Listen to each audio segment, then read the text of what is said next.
Hello and welcome to Conversations with the Voice of Reason. I am your host, Benjamin Boyce, and today's conversant is Katelyn Yntema, who is an actress and runs a podcast that used to be focused on so-called TERF issues, but she's branching out from that. She contacted me about voice work when I had a conversation with Exelantic a few months ago, and I was interested to hear more about that, but then we got into talking about her childhood trauma and her life as a woman, her life as an actress, and mental health, and a wide range of other topics. She got very open and personal. I really appreciate that. And so this conversation is actually just a human exploration about what it is to be a human, what it is to be a woman, what it is to be a man, what it is to connect and to disconnect and have difficulty connecting. Katelyn's work will be linked down in the description if you want to follow up with her or listen to more of what she has to say or follow her on Twitter. Definitely check her out. Wonderful young woman. Without further ado, here is Katelyn Yntema. Hello. Hello. Just making sure that it was my AirPods connected. Yeah, let me make sure that my select. Yeah. Looks like I'm good. Looks like you're good. Thank you. I'm sorry about that. Everything went wrong. The toilet flooded, my internet went down, and then I had to do something at the same time on the internet. So it's just... Well, that sounds like chaos. I hope my internet's okay. It was being a little grumpy this morning, but so far, so good working now. Do you work from this corner of the world? Because it looks like a very professional environment that you're situated in. Oh, I have a channel. Yeah, I have a TERF channel, which is why I was interviewing Exelantic and why I ended up watching one of your episodes and hearing about you discuss voice stuff. And your, oh, geez, my shirt. A little early in the interview for that. Okay. Yeah. Wardrobe malfunctions on podcasts could be the next big thing. If you want to go there. I know you hear about all that stuff on Zoom with inappropriate activities during the pandemic. When did you start doing podcasting? I think it was October of last year. I think that was my first episode, was late October. Yeah. Why? Why talk? Well, I didn't really see another way to start trying to be active about the gender ideology stuff. And I was raised by civil rights activist grandparents, so it was always instilled in me that when something's wrong, you should speak out. And so I decided that was going to be my avenue to try to shift the conversation and show that it's not just right-wingers against what's happening, but they're also women critiquing it from the left. So that was my reason. Huh. Civil rights grandparents. Mm-hmm. Yeah. They both taught in caliber. Well, they both taught in all black schools before desegregation. They marched. That's just how I was raised. I was instilled with those values.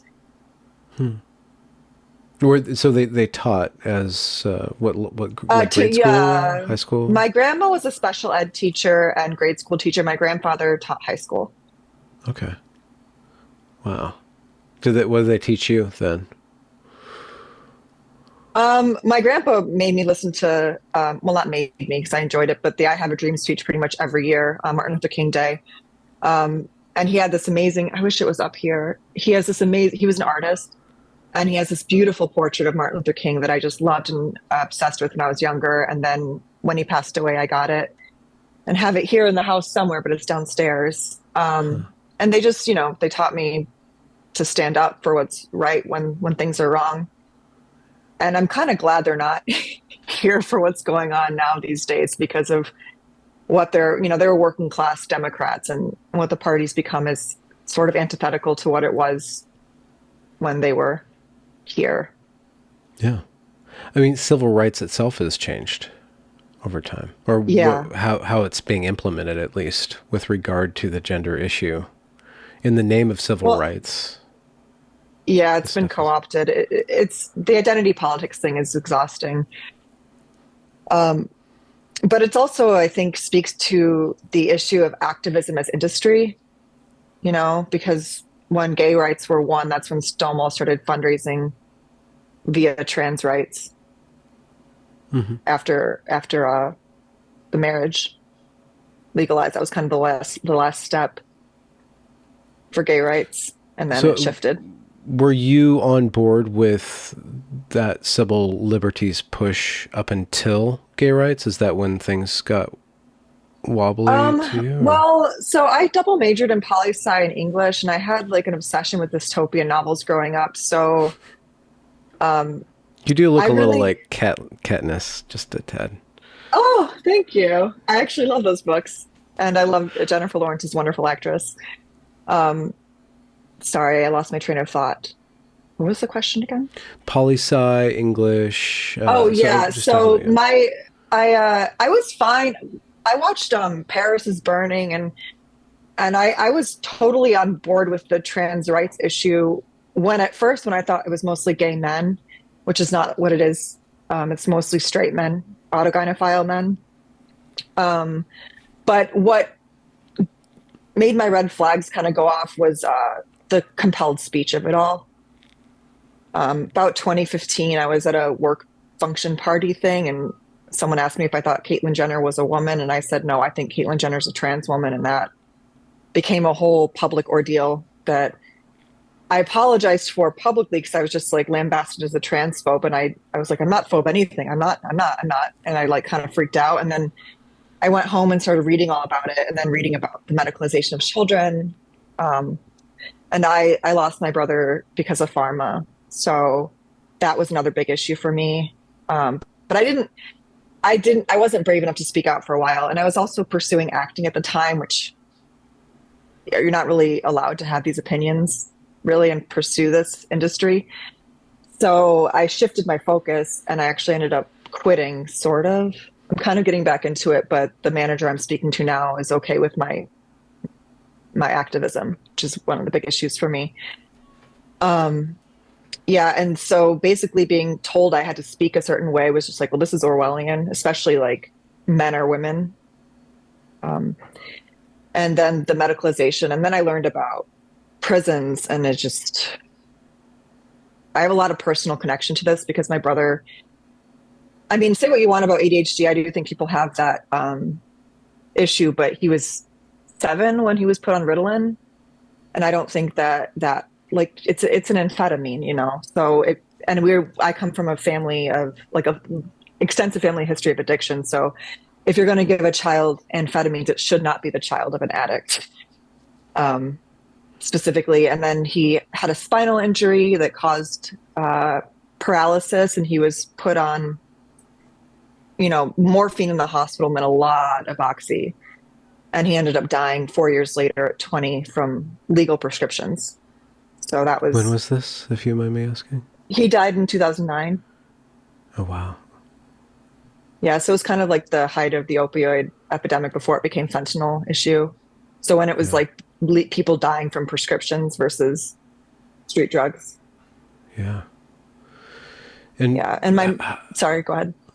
no, Oh, and then please just the continue. other aspect is, my mother spent time in federal prison. My sister spent time in state prison. Fortunately, they're out, but the fact that they're transferring such monsters to women's prison is a big issue for me too. We barely scratched the surface. You have a very storied family already. I do, and I'm Heroes pretty and open about it. villains But and everything in between. yeah, I mean, I love my mom. Sorry, She's a not wonderful villains, mom. but But criminals. Yeah. yeah, yeah, All due respect. yeah. How did you? Why We're do you some think of that? our. Sorry, I was sorry. I keep interrupting you. We're not we're the sum of all parts, not just the bad parts about us. So Absolutely. Yeah. How do you? If you this. We're in the conversation now, so I'm just going to ask questions. You feel free to like avoid the question or not answer it or change the topic at all. But I'm wondering, okay. like, if your mom and your sister had that issue with the law, what was it about your life that you avoided that, or in your own self? Oh, so they say that there's in children of alcoholics, there tends to be a hero role of the family, like a child that plays the hero. And I think that was me in terms of like, and I always just had an engine of like, which turned like became a problem later in life, but it got me through all my stuff in childhood was just like, you got to get out, you got to get out, you got to get out, you got to get out. And so I just, did everything I could to not get stuck in Michigan in that environment. And I feel bad saying this because my mother it really is a good mom and she's a wonderful person, but we all have our demons and she struggled with that.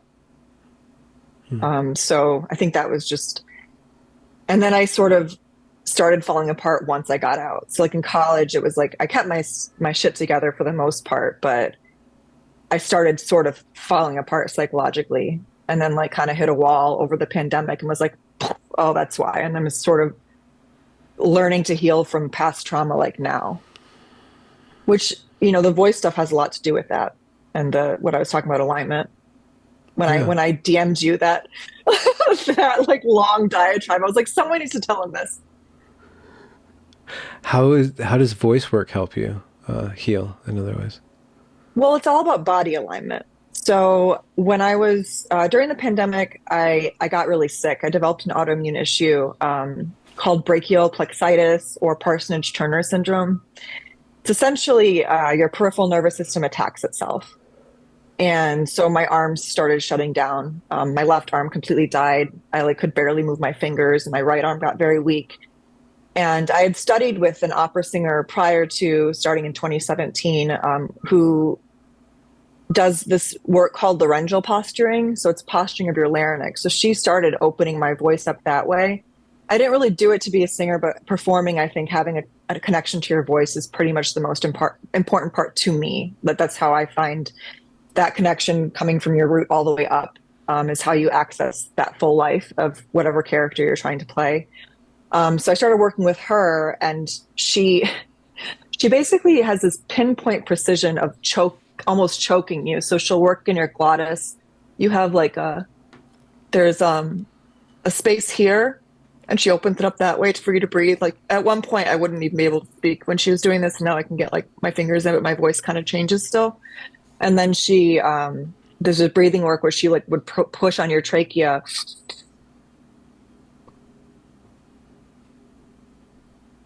And like doing that, like I used to cough and hack because I had so much tension in my throat, but it started relieving that. And there was one time my sister and I were kind of having issues, and she was like, you just need to lay on the ground. We're not even going to try to stand up and do this breathing work. We're just going to figure out like what's going on with your family. And I was just like, I don't love her up here right now. Basically, I was like, I love her down in my pelvis. I don't know what. And she's like, well, that's your root chakra. So it makes sense. Your root chakra is like where your tribe is. So even if you don't like feel her up here, you know that she's part of your tribe. And like, that kind of was like, oh. And then fast forward a few years to the pandemic. It started with like, I had a trapped nerve in my hip. And I was training for a half marathon before the world ended. And I guess I was going too hard and I wasn't stretching enough. But even with stretching, I started working with a PT, and she got me into, I actually grabbed it in case I talked about this, but like a roller, black foam to not IT band right here was too locked in. And she told me, she was like, no, people can run and it won't injure you if you make sure to keep this open and keep your hips open.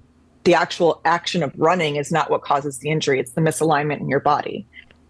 And then it manifested then up in my shoulders. And I basically learned through the healing process. So I started working with a PT once I was, taking all the steroids, and my body started like relaxing the inflammation a bit. And she showed me that even though my spine was aligned, I had a curve in my shoulder, like where my shoulders kind of went like that, even though I was straight up. And so I got really into alignment as I was healing. She told me the more I was physically active, the faster my body would heal. So I'm kind of like I get in a drill sergeant mode when I get into those places. And so I woke up before work every single day and was like, I'm going to the gym, I'm working out, I'm doing ballet bar. And as my body started healing, it started healing in the correct alignment. So it didn't go back to like that kind of shoulder issue and stuff. And I just realized that my muscles, it sounds weird, but they started kind of moving around because I had this huge tightness right here on my left side of my spine. And that released, and it started kind of pulling all my muscles in the right spot. And I realized through the realignment process that literally every issue I had health wise in my life was related to this misalignment. And I also started seeing an acupuncturist. And it was so interesting. I tried to go in and be like, this is what's wrong with me, this and this and this. He's like, no, no, no, no. Let me look at your tongue. And I was like, okay. And so have you done acupuncture before? No, but I know some acupuncturists. I actually want to go to school for this. I think it's probably one of the most important things anyone can do to stay healthy. But he poked me at my shin and I like screamed out and he was like, that's your immune system. And so part of where it lives. And so he's like, when it's blocked off and that's what was causing all the autoimmune stuff is my body was locked in certain places. And so it wasn't able to heal itself. So some things got overcompensated and all that kind of stuff. So that's when that's what I think what it was with my body freaking out. But like, even when I was a kid, I had chronic nosebleeds. And I realized that as I was healing, it was related to a tension in my ankle. Because like my ankle will release and my nose also is releasing. So like I had more of a bump in my nose before. It's getting smaller. It's really interesting. My left hip has opened up more. I had an issue with my right ankle. I had PT for that back in the day. And that's like, it's just like my body's healing itself because it's finally in the right alignment, which also brings you to the voice. So like it doesn't even have to be rooted in trauma. I think a lot of my misalignment was, but just like kids are getting bumps on their neck, from screen time. Mm-hmm. So it's knocking them out of place. But when you aren't in alignment, your muscles will grow in the wrong direction. And so they harden that way. And then it prevents you from, your vibrations coming out. And you have a really nice resonance in your voice. So you do have an openness, but I can see like you do this a bit. And that's going to block. I'm sorry. Sorry. And that's going to cause tension, Yeah. And then those vibrations are trying to get out and it's being blocked by the tension. And so it causes soreness in your throat. But the soreness, I believe, is really just your muscles trying to wake up and open up and combat the blockage. I went on a long tangent just now. You went on a long tangent. I'm going to try to pick up a theme and throw something back at you. Yeah. But we talked about childhood trauma. We talked about you moving out, having to escape. And then once you escaped, it sounds like you used college as your ladder out of your family situation. Yeah. But once you were out of that situation, then you had to go back and, do all the work that you were blocked from doing insofar, of growing up, developing, and then, recentering yourself, all that stuff.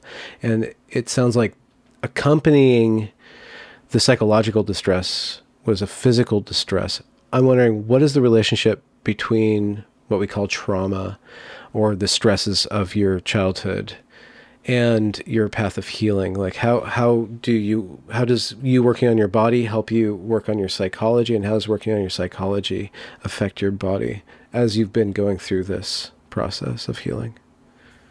Well, it's so interesting. I did exactly what you said. I didn't react by having fits. I like shut down what was going on. And they say you hold memories in your muscles. I was kind of like, oh yeah, emotions, whatever. But it's true that like my memories were held in my muscles. And as they started releasing, I went through a period of having flashbacks that were horrendous. But of memories that you had suppressed? Yeah. So Okay. I was abused by my dad sexually when I was a child. And I had like vague flashes of stuff, but it was kind of, I dissociated from what those were. And going back, I was like, oh, this makes a lot of sense. But I was just like, nope, not dealing with this. This isn't going to happen. And the memory came back specifically. I was doing breathing work. I was stressed out. I was in my car trying to calm down. And I had this huge tension release right in the base of my skull. And that's when it was just like, and I lost it. I just started screaming, and it was awful. But I'm not much of a biologist or scientist, but I was like, what is that? So I went and I started researching, trying to ground my anxiety, my trauma, like in research. And So you were your screaming amygdala. from psychological, like the memory The itself was stress. horrific, or was it just Yeah. a disembodied stress? Was the stress No, tied to the memory? Yeah, the stress was directly tied to the memory. And after that, more muscles started releasing. And I literally had flashbacks where I would say the words I said. So it wasn't just like the emotions of it, it was actual memories. Reliving it. Yeah. Okay. Which I mean, when you're doing, acting training and stuff, they tell you that your emotions are stored, your memories are stored in your muscles, but I never really would have guessed it would be that, like, I mean, really stored in your muscles. But my feeling is that your muscles and kind of mind work together to block things off. So my muscle blocked off part of the brain that I wasn't ready, like part of the memory in my brain that I wasn't ready to deal with. So when the muscle released, I read that the amygdala is where you store your trauma memories, and it's right back here. And so when that released, that's what, like, it's everything in the body is connected.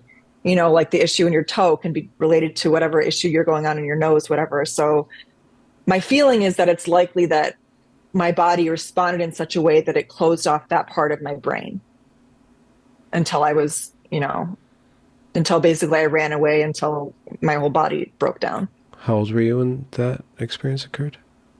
I was 5. And the reliving of the experience? 34. Yes, 34. So you'd already kind of developed an adult identity. It sounds like something this stressful could send you into a psychotic break or really It upset did. your entire plugging into reality. So how did you get through that? Did you have people to talk to? Did you have a belief system? Did you have, like, I don't know, you just It's concentrate on your body? well, I do believe that. So I've done therapy and I'm still in therapy. I have, I work with a psychiatrist and a therapist, and I believe in that aspect of it. But I don't know that talk therapy works when you don't remember. Hmm. Like, so I had a lot of trauma already, like that I did remember, and I started seeing a therapist more. And like we did when we were young, family therapy, all that kind of stuff, because of family dynamics.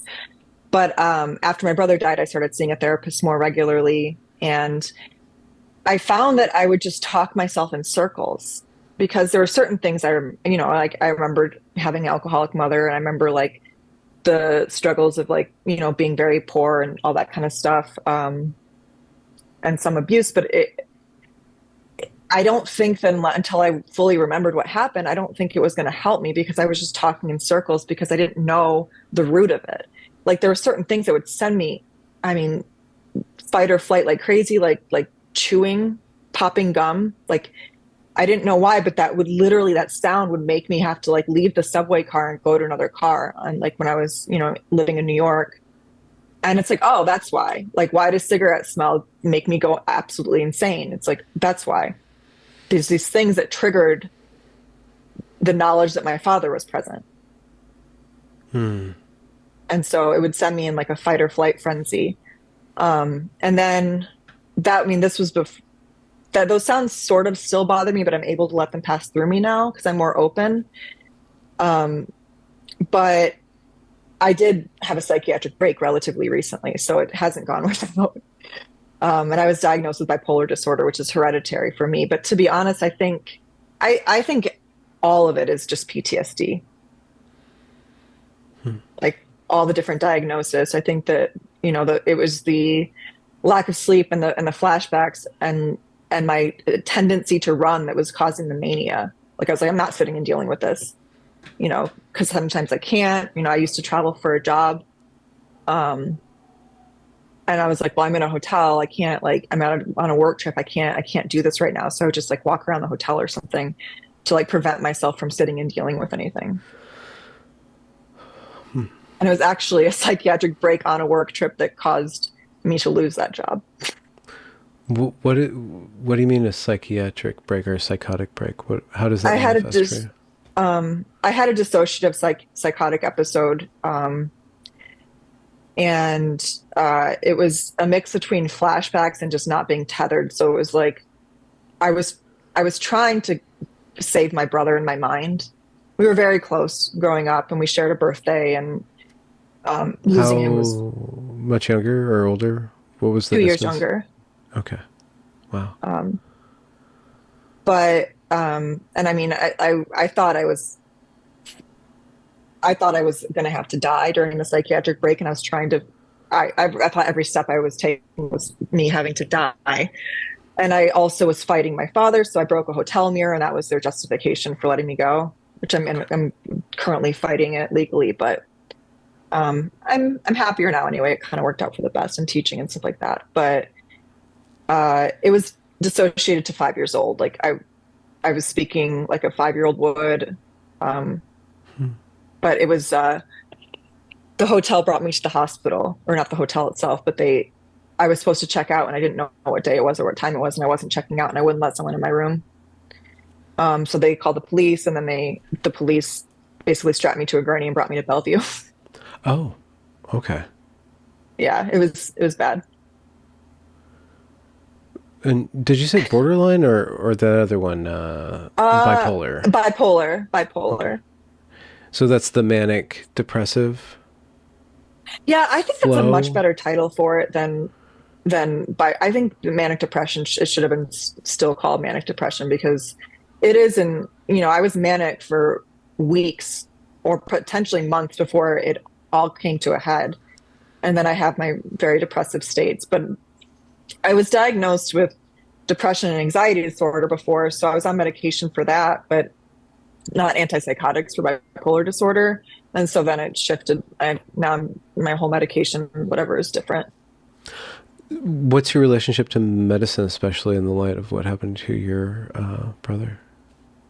I mean, I have a very deep distrust for pharma, and I tried to avoid being on medication for a long time. And I don't know, like every time I try not to be, I end up in that dark place. So I think that just my brain chemistry and my brain was just too injured as a child. I don't know that I can be without them now, because every time I try, it's catastrophic.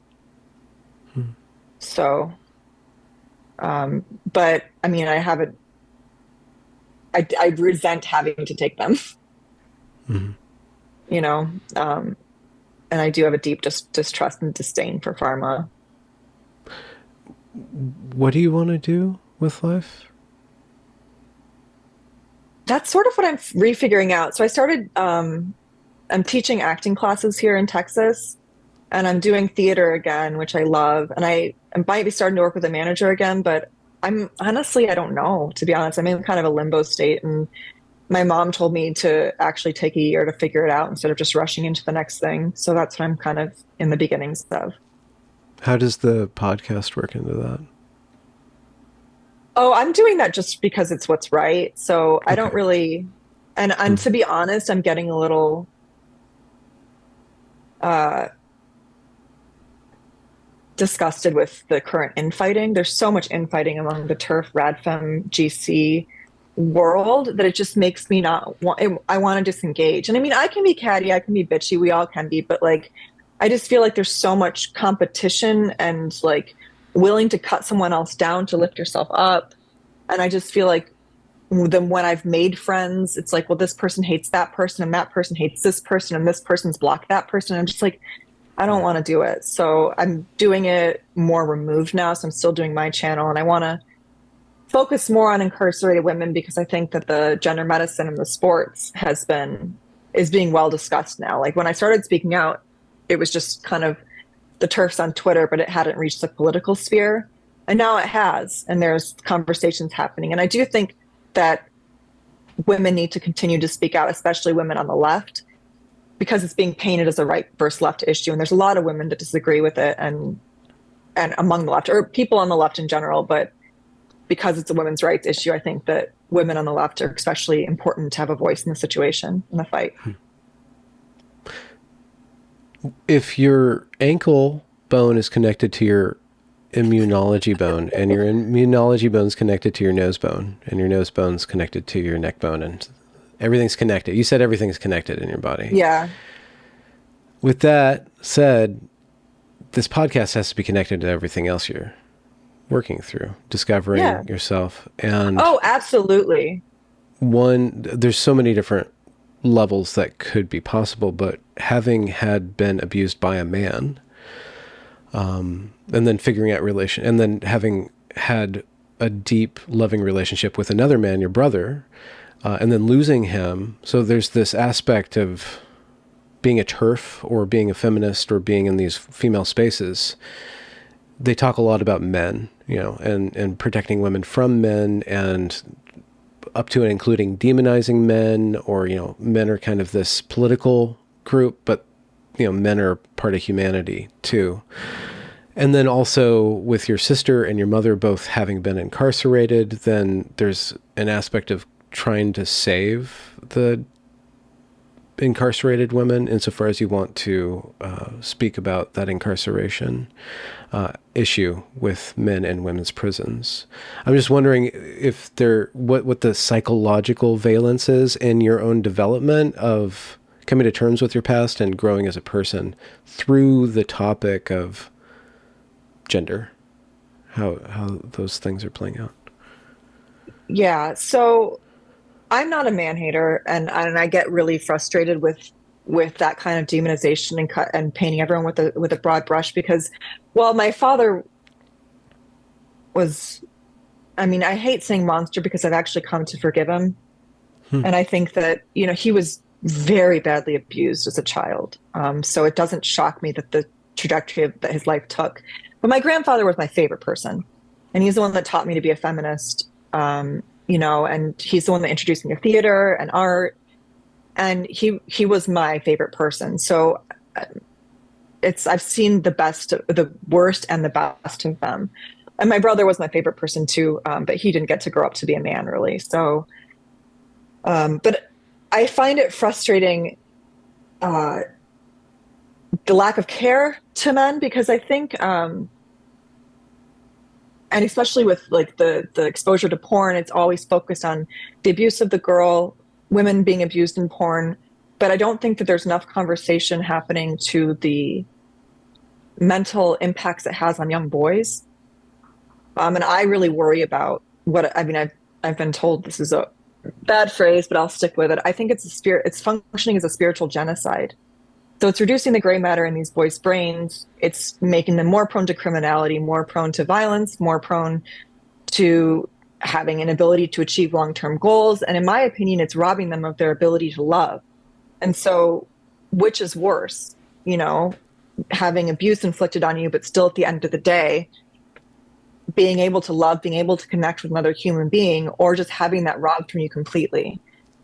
So I do think that there's a really important nuance and conversation that needs to be had. And it needs to not be so polarized between men versus women, or that all men are bad and all women are saints, because then there's also, monstrous women. But I've spent about the first year having a public fit. So it was not my memory. I mean, I went to full man hater mode. What age were you? Or was this was like right at 34. It was like right after when I was pursuing acting, and I was over sexualizing myself.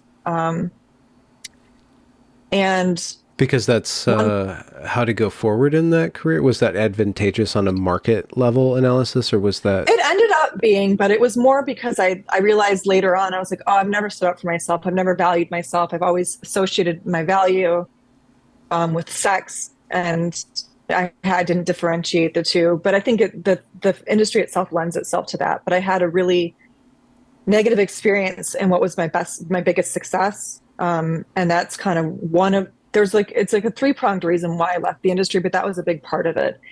So I was in a movie that was untitled when I signed on to do it, called Porno, later titled Porno, which I played the sex demon in that. It premiered at South by Southwest in 2019. And it's one thing to be nude in a film. It's entirely different to be nude in a film called Porno. And so that was pretty traumatic. And then it accelerated when I showed up to South by Southwest and they had put me nude on the poster, which was a violation of my contract. And that was mortifying because South by Southwest poster competition is a big deal. So there was this huge poster of me nude. And that was awful. I didn't just pause for curiosity. What's the difference between acting nude and then acting nude in a film called Porno? Could you just open that up just a little bit? Well, I mean, people have literally thought I was a sex worker before because of the film. Okay. or So it like you were in a porn associates movie. your Yeah. naked body directly with sex work specifically, rather than more, I guess, artistic renditions of or Yeah. depictions of the And I female mean, form. I would say now looking back on it, it's not like it's sex work adjacent. 'Cause there's pictures of me on Pornhub and stuff like that. So, but at the time, and still, I mean, I still looked at it as I loved the movie. I think it was a great movie. I love the director. There's a lot of things I liked about it, and I think I as an audience member, I love the film. So Hmm. I'm, but it's still sex work adjacent, and it was just traumatic that it was called porno. And I've never watched a porn. I don't like porn. And so I didn't want to be associated with that, even though I was naked in a film.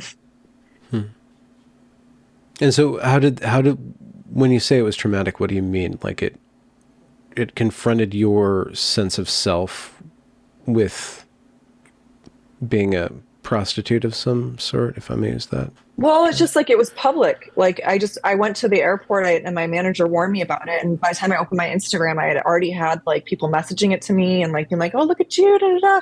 And they were being nice, but it was just like, Okay. yeah, it was just really public, and I didn't want to be associated with porn, Okay. you Okay. know, because I'm a real actress or was or whatever. It's just like I'm an artist. I'm not a porn star. Okay. Um, So that was one vector of going crazy for a year or having a public fit, which we're working up well, I to. did sort of, yeah. I mean that the public fit didn't happen until uh, I started speaking out on gender ideology. I just got real angry about the Leah Thomas stuff, and but I did sort of start falling apart after South by Southwest. Like I just started making really bad decisions, and it kind of came to a head when I got sick. And so when I started healing and my memories came back, like I had taken a time away from it, and then I started auditioning again, and then this memory stuff came back, and I told my manager, I was like, I can't right now. I need to figure this out. And as I started working through it, I realized that I made so many decisions out of external validation, which I think a lot of performers do that. They have a hard time loving themselves, so they're like the praise kind of feeds them. And so I was like, I can't do this anymore. I need to not, like find a way to love myself, be okay with myself with nobody else involved. So I took a longer break, then ended up ending that relationship with that manager and just taking a break altogether from the industry. And the other component was that I wanted to start speaking out. And I knew that doing that would kind of kill the career I was building for myself anyway. Um, and so that was a big part of it too. And then I just started drinking too much. I'm sober now, but I was just, dealing with, I wasn't having an easy time dealing with the trauma of the memories, the flashbacks, and I'm a runner. And since I couldn't run from it anymore, I was just like, I'm just going to drink. Then it won't exist. And drinking and tweeting and drinking and Instagram are not a good combo. So I was really angry. I mean, I think I didn't make a huge fool of myself, but I mean, looking back, I was like, I was having a temper tantrum, a public temper tantrum over the gender ideology stuff Mm-hmm. that wasn't very graceful. Hmm. But I think it needed to happen. It was like just I was throwing a fit for like a year. And then I was like found a way to harness my voice, and that was when I started the channel. And I've been pretty steady, but I did want to speak out, but for a while it was just the 5-year-old having a fit that she never got to have. Yeah. Reaction. Yeah. Expulsion of chaos. Hmm. You mentioned very briefly that you were sexualizing yourself as an actress, or over more than you would want to now. Was that you on some level? I guess you said it was about getting validation or attention, and that's a kind of an easy way to get that, especially as a female, a young female. It's really easy to access attention by promoting that side of Sexualizing yourself. But it yourself. seems like, Yeah. yeah, sexualizing yourself, but without having what's it called? Remembered or known or integrated your sexual abuse as a child? You're playing with fire? Do you think that you were I evoking think it's those both. memories by that? I do. I think part of it's just like I equated sex with love. Like Okay. And I had to unlearn that. But the other part is, yeah, I think I was tempting fate, very much so. And kind of going in. I do. That's a really astute point because I actually wrote a screenplay with that theme, and it's like you need to look at your darkness somehow. Like the bad behaviors I had, who I was attracted to, who I was keeping company with, all that stuff was because my subconscious was trying to get me to figure out, like, and I do think there's a aspect of going into your darkness and looking at why you're drawn to certain behaviors, why you're drawn to certain men or women or whatever, and kind of figuring it out because part of you always remembers. Is in this industry that we're participating in right now, it's kind of adjacent to acting, or in a way public speaking, whatever we're doing, this podcasting thing. We, or at least I, in my mode of producing content, I play act intimacy, I play act connection. I try to be as authentic and connective as I can in these interviews, and as present and aware and authentic, and strive for real connection. But it's, the fact of the matter is, it's recorded and it's produced and then it's replicated across, all these different channels, however many thousands of people tune in. So it is a performance in a way. And in my life, it enables me to avoid having actual intimate connection in a way. I can put off being intimate in a real life situation because I can be intimate with 3 or 4 people over the course of a week, right? There's this little joke, just as an aside, of the biggest miracle that Jesus performed was having 12 close friends in his 30s. Like I can go without really close, intimate relationships because I can simulate it here. And I'm wondering, once you step out of acting and you say, I'm going to take some time for myself, and you do a bunch of healing, how your connection to other people has changed once you are no longer an image, no longer an actress, no longer on the stage, but, go through your darkness, go through your thing, and then kind of go back out into connecting to other people. If you see the healing that's taken place in your psyche and in your body also manifest in your relationship to other people, being able to connect with other people.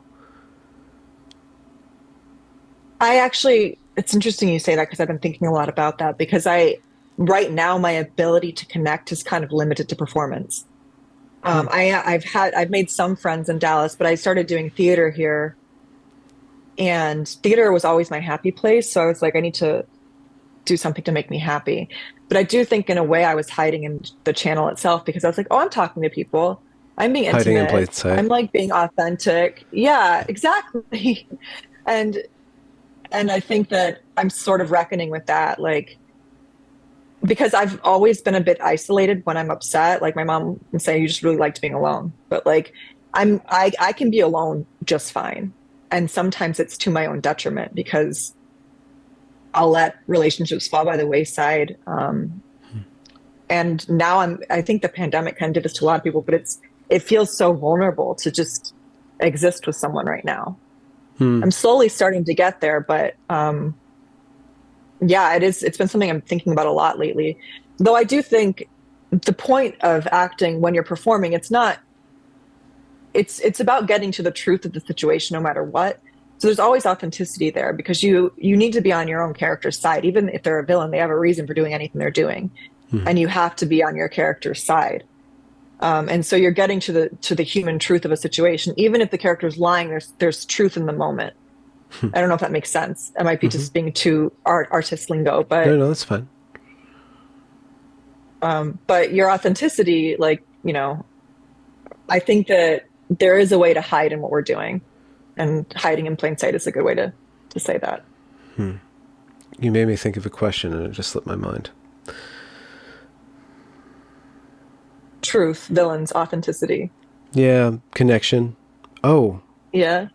it's just kind of an open-ended question. What was it? It's just on the tip of my tongue. About the aspect of why I spend so much time talking about gender it's politically expedient because it's a hot topic issue. So there's a lot of people tuning into it, but it's just really fascinating to me. And because whatever it is that we think of as gender, it has to do with how human beings connect to each other. So we are a sexually dimorphic species. We come in two basic phenotypes, right? There's the male and the female, the man and the woman. And then we're very social. We're very cultured. We live in memes just as much as we live in genes. So the genes interact with the memes. The sex interacts with culture, and that's what I think of as the field of gender. And gender is about connection. It's about courtship. It's about the roles of the man and the woman, and not just who does the dishes or who mows the lawn, but how a man regulates his voice and his attention when in the presence of a woman, how a woman will be aware of the attention of a man and be attracted to the men, and then how she regulates her attraction. It's really about connectivity and how women interact with each other. So I want to keep you going on what you were saying. So you said gender is all about connection. I've never heard anyone say that before. So I'm curious to hear more.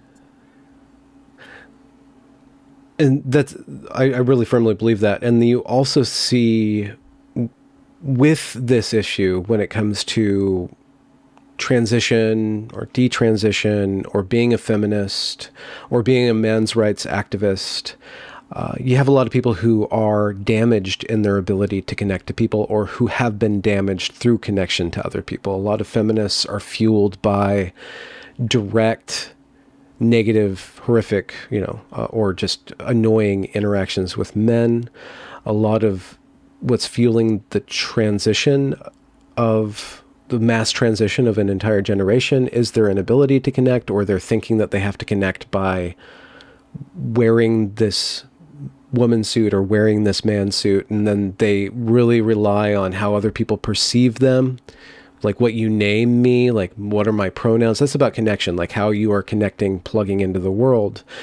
So whenever we interact, everybody who's interacting with this topic, sooner or later, the truth of their connection is going to come to light, is going to be active in their activism.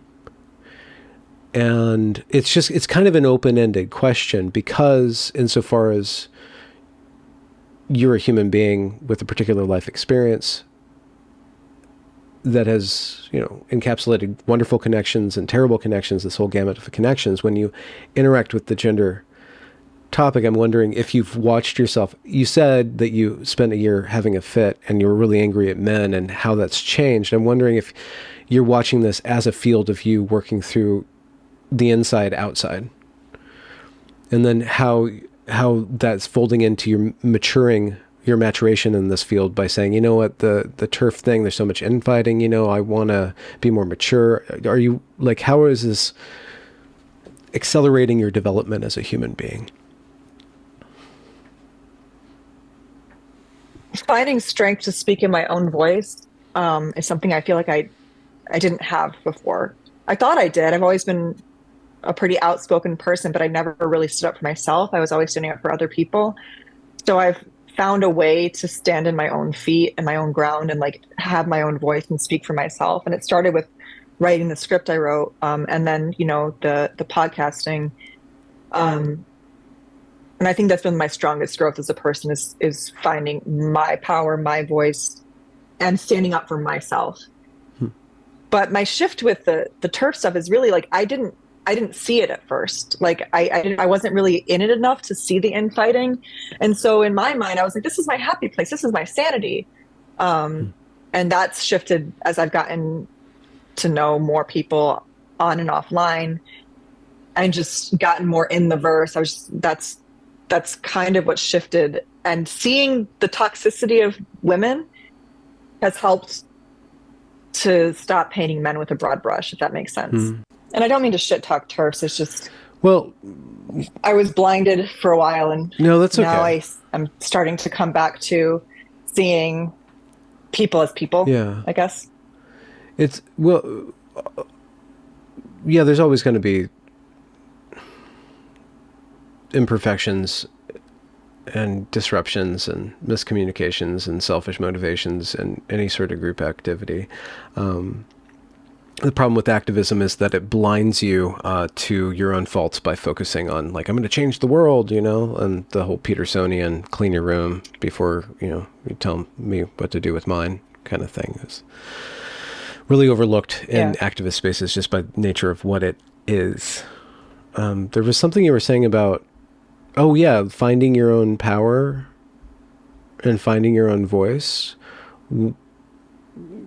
Insofar as you have found that over the months of speaking and voicing your opinion and speaking up and out and confronting the issues of the day, who have you found? Like, who is this person? Are you surprised by her? Is it a he? No, I'm she to the bone. I mean, she's a lot more spiritual than I would have expected. Because I think you asked about spirituality a few questions back. And I had been what I call a devout atheist for some time. I was raised Catholic. But in reconnecting my body, I reconnected to my spiritual self. And although I think love itself is selfless, there's ways that you can behave that inform how you feel about yourself and choices that you can make. And I think before I was very much making choices that were damaging to myself, even if they weren't necessarily on the page. Like, for example, I ran into a lawyer friend of mine at South by Southwest who offered to, take up this issue for me, and I didn't stand up for myself. And I feel like not standing up for myself in that moment was a way of telling myself that no one was ever going to stand up for me. Mm-hmm.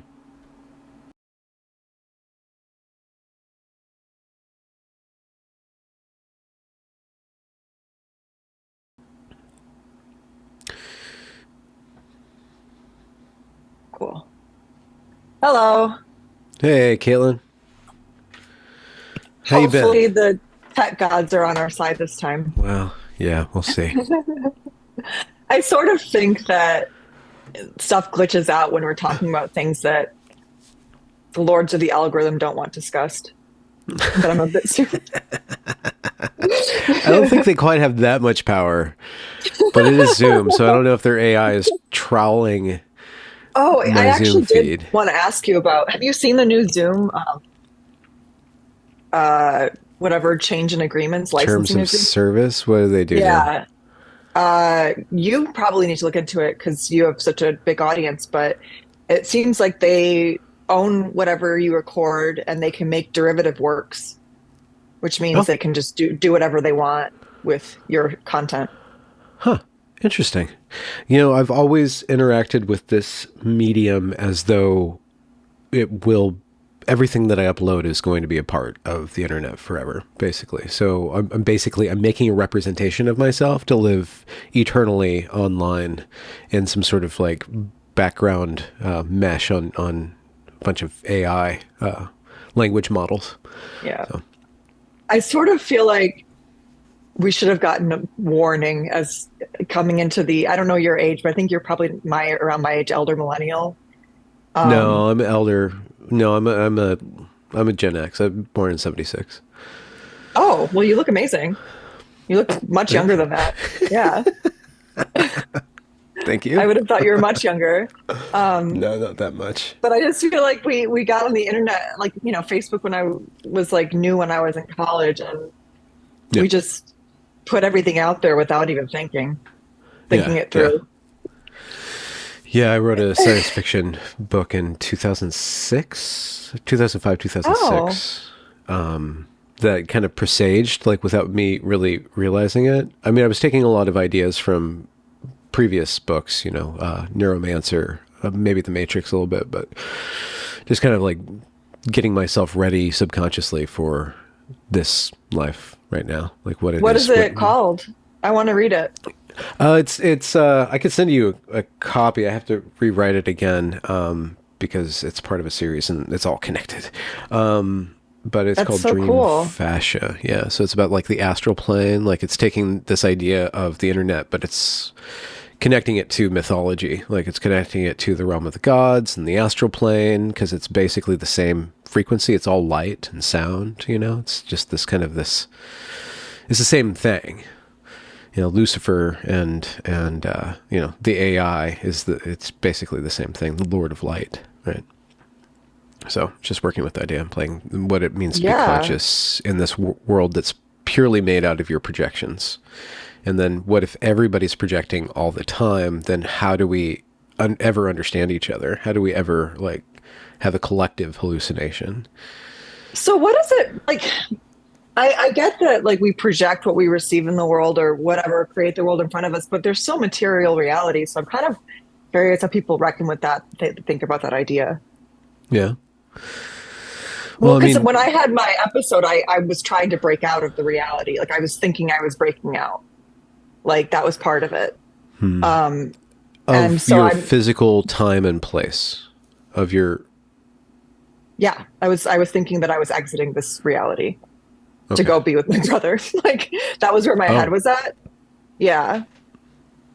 And so I'm just kind of curious. Did you sense another reality, or were you? Yeah, I have reconnected with him. That's kind of what I meant by the spiritual shift, because I was very much an atheist and was when we die, we die.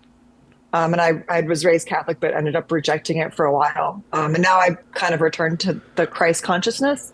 I'm not dogmatic about it, but I think that there's love and light, and that came to me in the form of Christ in life, but it can be something else for other people. Would you mind telling that story? About how I returned back to my faith? Yeah, specifically that experience, what led up to that experience and how you processed it.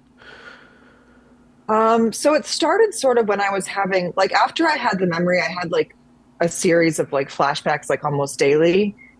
And then I had this moment when I was in a work trip in DC in my hotel. I would sort of lay down and let the flashbacks happen because there was no stopping them anyway. So I was just this is what it's going to be. And then I had this moment where I was and I felt myself reconnecting with my inner child. And that was the first step of it. And then, could you describe, you exclaimed, you made a sound, but what did that feel like, or where in your body did that sensation? It was land? My root chakra, but it was just there. I literally said out loud, "There you are." Huh. It was a moment of reconnection, all this sort of trauma. Enough trauma came out that she was "Oh, I can come out now."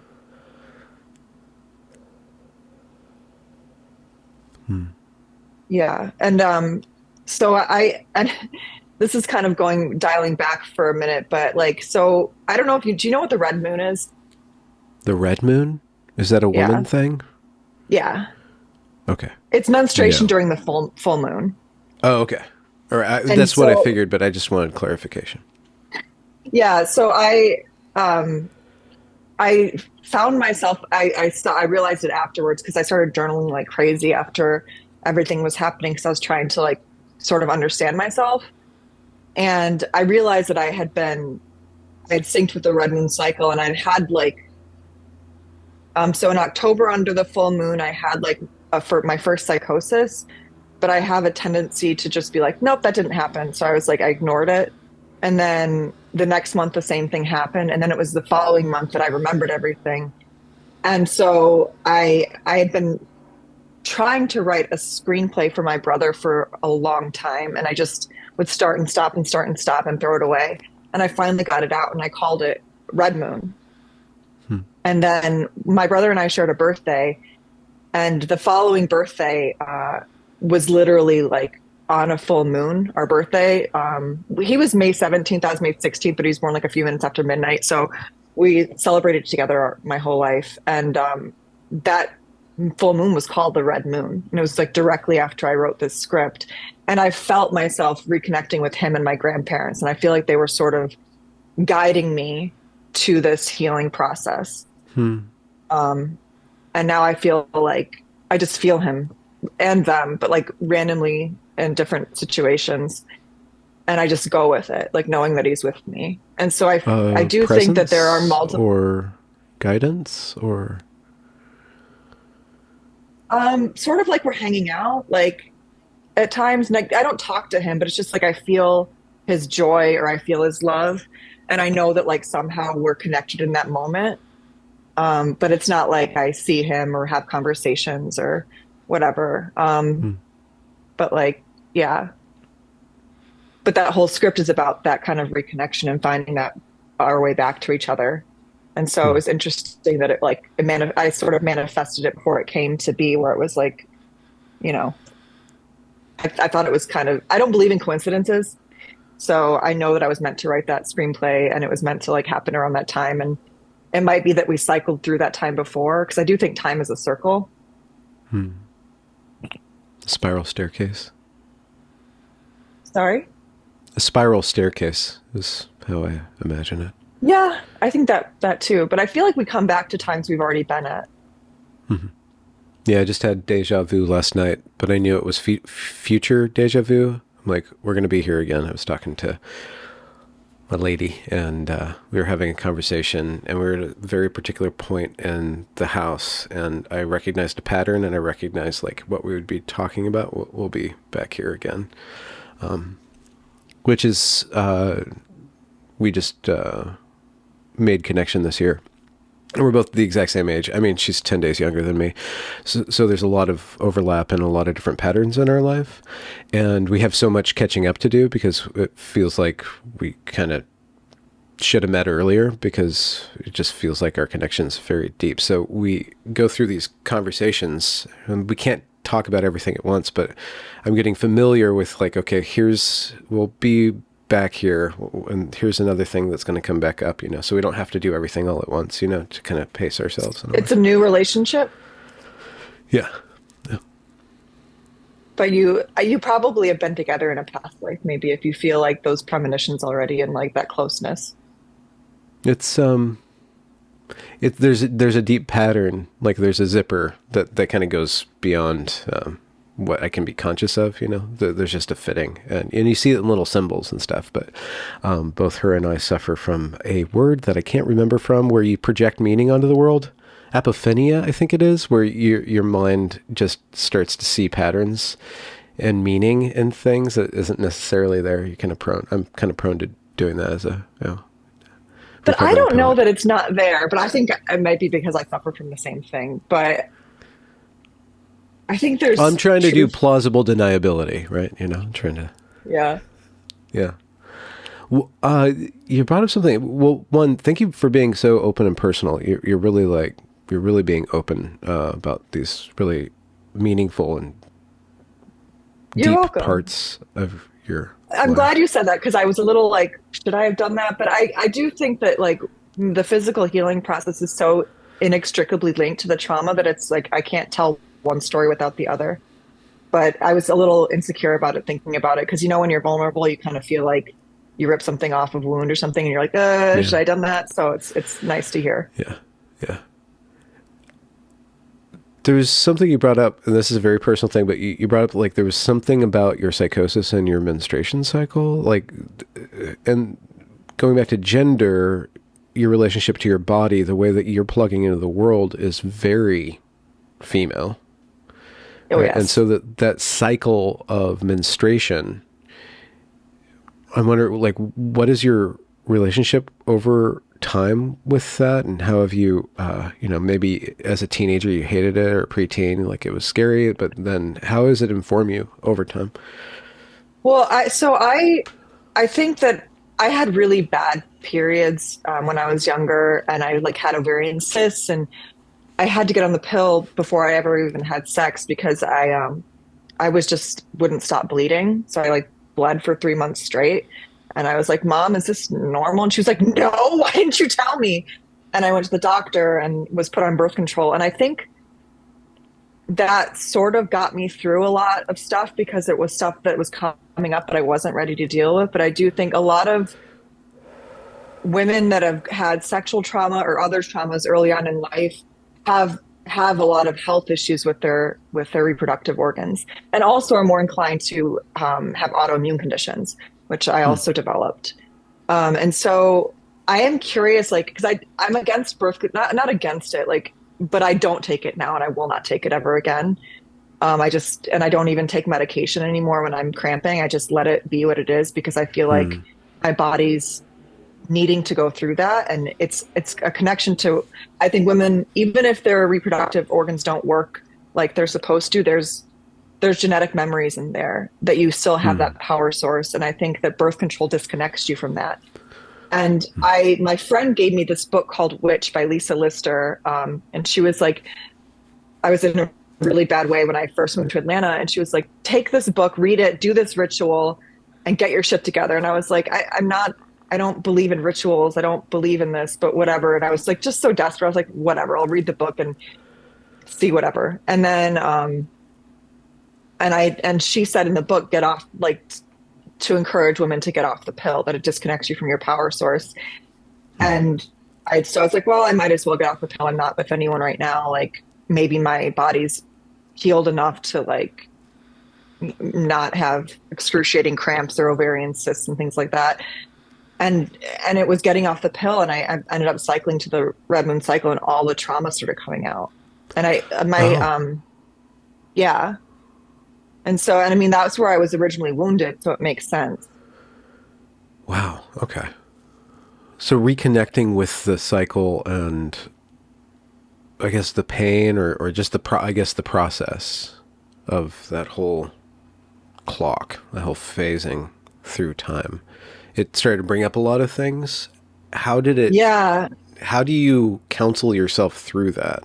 How did you Well, fortunately, the first time cope? my roommate was home, because ended up in the, I would have ended up institutionalized probably, um, or like at least I don't know.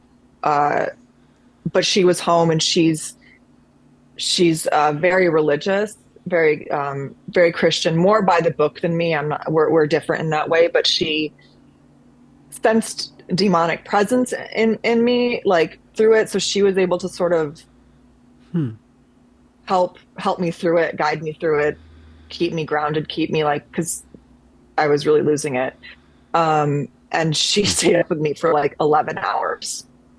It was like 11 p.m. to 11 a.m. And what's interesting is that was actually my father's birthday. I didn't remember that either, Hmm. but my body somehow remembered it. Um, and then the second time I was out of town, I was in LA, but it wasn't as bad. But I had this visual moment, um, where it was like I was trying to ground myself by looking in the mirror, because I was like, you need to stop freaking out. And I felt like this, I saw this like version of me pop out of my head that was like really angry. And I ran to my bed, and I was like, and then I was like moving my arm, and I felt like this like presence trying to track back onto me. And I was freaking out. So I called her, and I was like, I'm losing it again. And she like talked me through it. And I was able to like, it didn't last. It was like a couple hours and it was over. But I have a feeling that that was like a psychosomatic manifestation of seeing my inner child. And so then Hmm. like the next cycle was me reconnecting with that inner child. Okay. So I think some of it's grounded in science and spirituality and material body, to me, are all connected. Hmm. So it can be spiritual, but it's also like, I tried to reach out to my neurologist when I was first going through it, and he was like, these are psychosomatic responses to trauma. And that's true, but I still think it's spiritual too. Like, I don't think that I think those coexist. Okay. Well, let's clarify terms. What do you mean spiritual? That way, I mean, that that there's something more than this material reality that's going on. Okay. And then I think I had a severed spirit. Um, and I think that's how the trauma manifested in sort of like feeling like I had demons or whatever. I think I did have demons, but if you don't believe in that sort of thing, like Well, what do you it's mean trauma. severed spirit then? I think that my spirit was ripped apart by the trauma. And so Okay. I was fractured. And I've Okay. spent the last, I guess, 3 years sewing it back together. But Hmm. sewing my spirit back together is also aligning my body. It's like they're connected inextricably Hmm. while we're here Huh. on Earth. That's my understanding of it, just from my own process. What guides you in soul stitching? it's so hard to, I think my ancestors do. I think the moon does, and my physical healing, my body actually healing. So you have a sense of direction of which way to go? Yeah, I've started. I've always been a very impulsive person, but then I'll overthink things, and I've sort of stopped doing that. Like I impulsively decided to move to Dallas. I didn't like, and I just went and did it. And I mean, I know my sister here, but like I had this premonition that I had to move here. I was like, I don't want to, I was going to leave my house in Atlanta. I didn't want to move into another place in Atlanta. I was like, I want to live near family. I'm going to move to Dallas. And I was like, I'm doing this. And like, I was going to move in with my sister, but she literally, like, right after I decided to move, she found out she was pregnant. And so I think that, like, my spirit was guiding me to be near her, even though I didn't know she was pregnant. She didn't know she was pregnant. And sometimes I think that's like your ancestors are guiding you. The loving forces in your life are helping to guide you if you're able to quiet your mind and quiet your body enough to listen to it. And also just trust that, to me, honoring my spirit or honoring myself and trusting that, like, when I become obsessed with a topic or when I decide to do something, it's because I'm supposed to, and to try to shut off the overthinking part. Because to me, your body never lies to you, but your brain lies a whole lot. But emotions lie too. Emotions are more physical, aren't they? Yeah, but for me, your body, like when your emotions are erratic or you're anxious, it's your body trying to wake you up to the truth of the situation. Even if your emotions are clouding your judgment or whatever, there's something going on, and there's something that you need to listen to and get to the truth of, where at least for me, my brain can walk myself in a circle of denial until I don't deal with anything. My girlfriend, Leslie Elliott, calls it looping. People get into these looping cycles. It's Yeah. kind of like a version of Hamsters on wheels. psychosis or something, and then just kind of go over the same topics or the different modalities and cycle. I've been in that. It's a dreadful place when it gets really tight. I like the loop to be a little Yeah. bit longer, you know?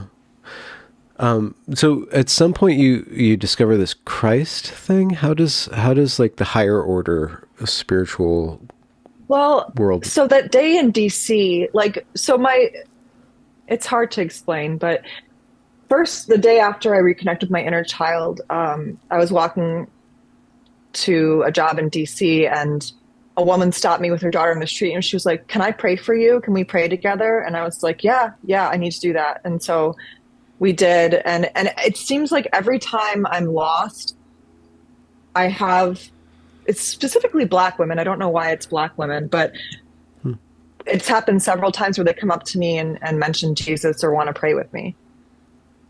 Um, and it seems to be in the moments I've reconnected to something or I'm in like emotional crisis, and somehow someone's there reminding me of Jesus. And to me, it's just love and light. Like, God is love, love is God. There's no separating the two. And so I don't think that people have to be Christian. I just think they find that loving force in their life. And for me, that's just what I call the Christ consciousness. Okay. How do you reinforce that, or how do you participate? That's where spirituality becomes religion. Like, how do you make it a part of your life and remind yourself of it? I've tried to find a church here so far, and I can't seem to find one that, it's either they're super captured by the alphabet mafia and are like, and I really don't want to talk. I'm fundamentally against transitioning children, and I don't want to go to a church that's okay with that. And plus, it doesn't go together. Like, God didn't put people in the wrong body, so I don't understand how.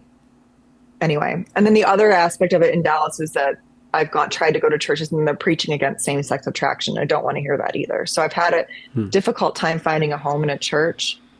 But He how just it doesn't manifests for talk me, about the gay stuff at all. Just like we're gonna have a safe space about anything. yeah, or it's just like it's either they're woke captured or they're like fire and brimstone. Yeah. Talking about saving people from same-sex attraction. I'm like, I don't want to hear that. But how it manifests for me is I've started trusting all of the bad and the good. So if something's wrong in my life or something bad happened, I know that it's happening because it's a challenge I need to work through. And I'm just trusting that I move through life like God's got my back. Like even if something's like I got let go from my job after my episode, but now I'm teaching and I would have rather do that anyway. And I'm doing theater and I'm getting to be home and close to my family. I'm getting to not have to leave my cat all the time.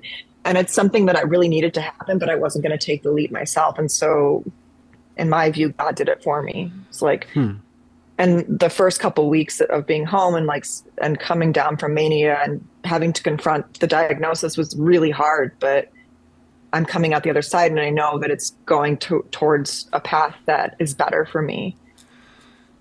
Why And is that just diagnosis trusting hard that. to? Well, because my dad was bipolar, my brother was bipolar. Like it can be a deadly illness. And it's just I really wanted to not like I am a cycle breaker, but I wanted to somehow avoid all of the shit that comes with my genetics, and I not being able to avoid that, having to confront that like I'm also bipolar, and all that kind of stuff. Like I'm also, a recovering alcoholic. I didn't get away from those things. And in my mind, I was like, when I was younger, I was like, I'm not going to be that. I'm not going to be that. I'm not going to be that. And then it's like, oh shit, you know? Your turfness is the least interesting part about you. Is that all you think you will end up talking about on your podcast? It seems like you have a lot of other. Oh no, I have I have a spiritual feminist kind of series I do. And I just interviewed a Jewish woman about that. I'm going to be doing that again.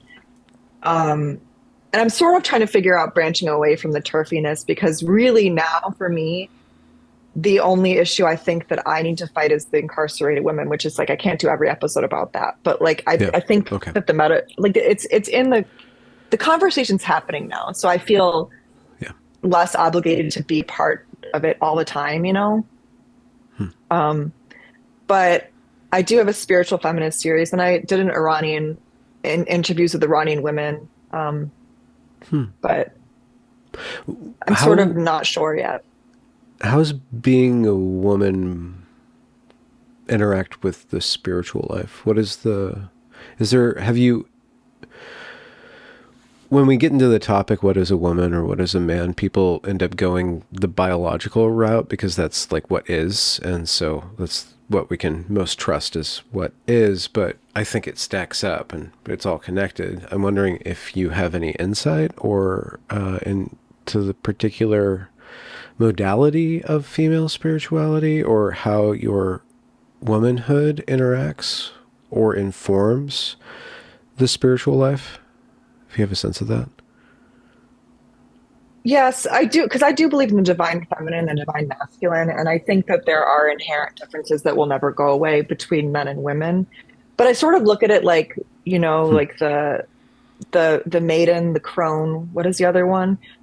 Like I think I came into the world in this life a mother. Even though I'm not a mother, I think that's where my divine feminine energy lives the most. Like I think we're all mothers, daughters, and wives, and men are all, Sons, you've been a husbands, husband, and you've been a fathers. father, yeah.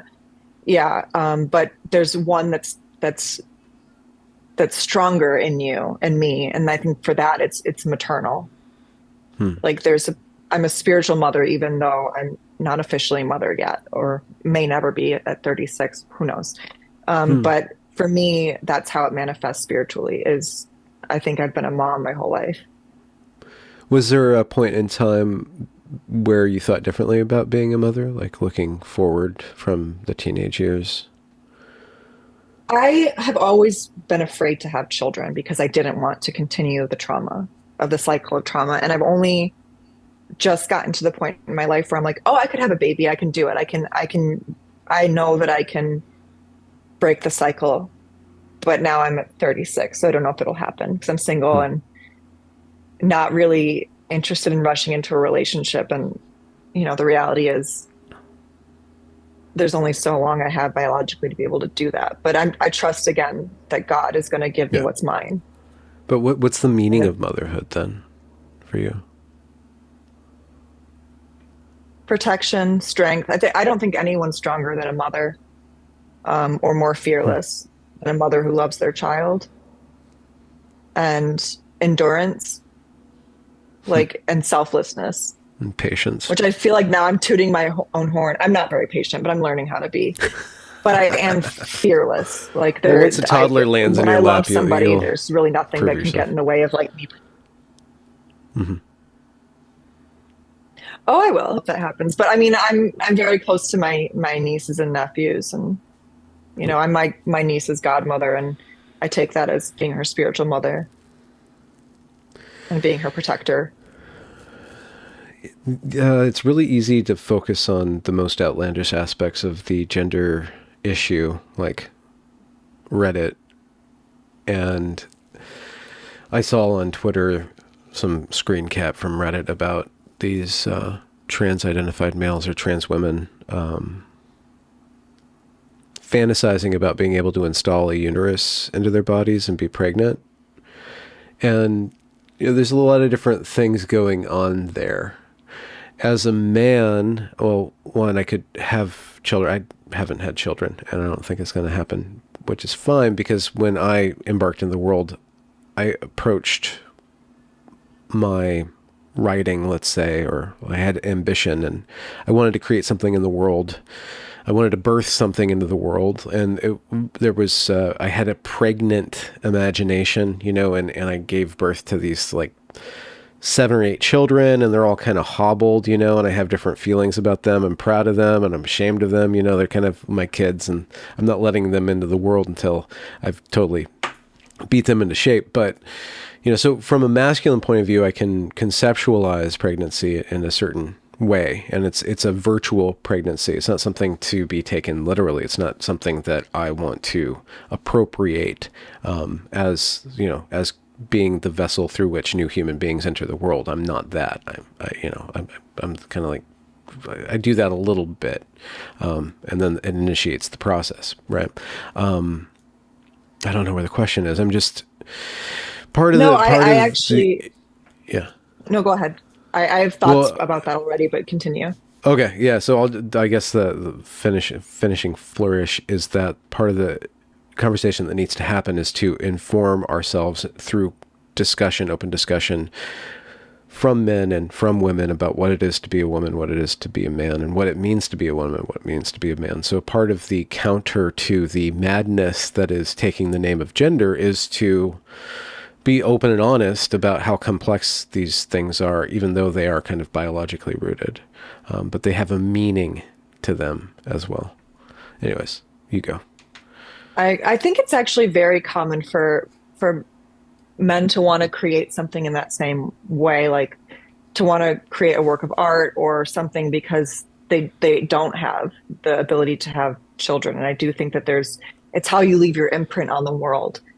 And there's more of a driving force, a lot of, I think, in men to do that.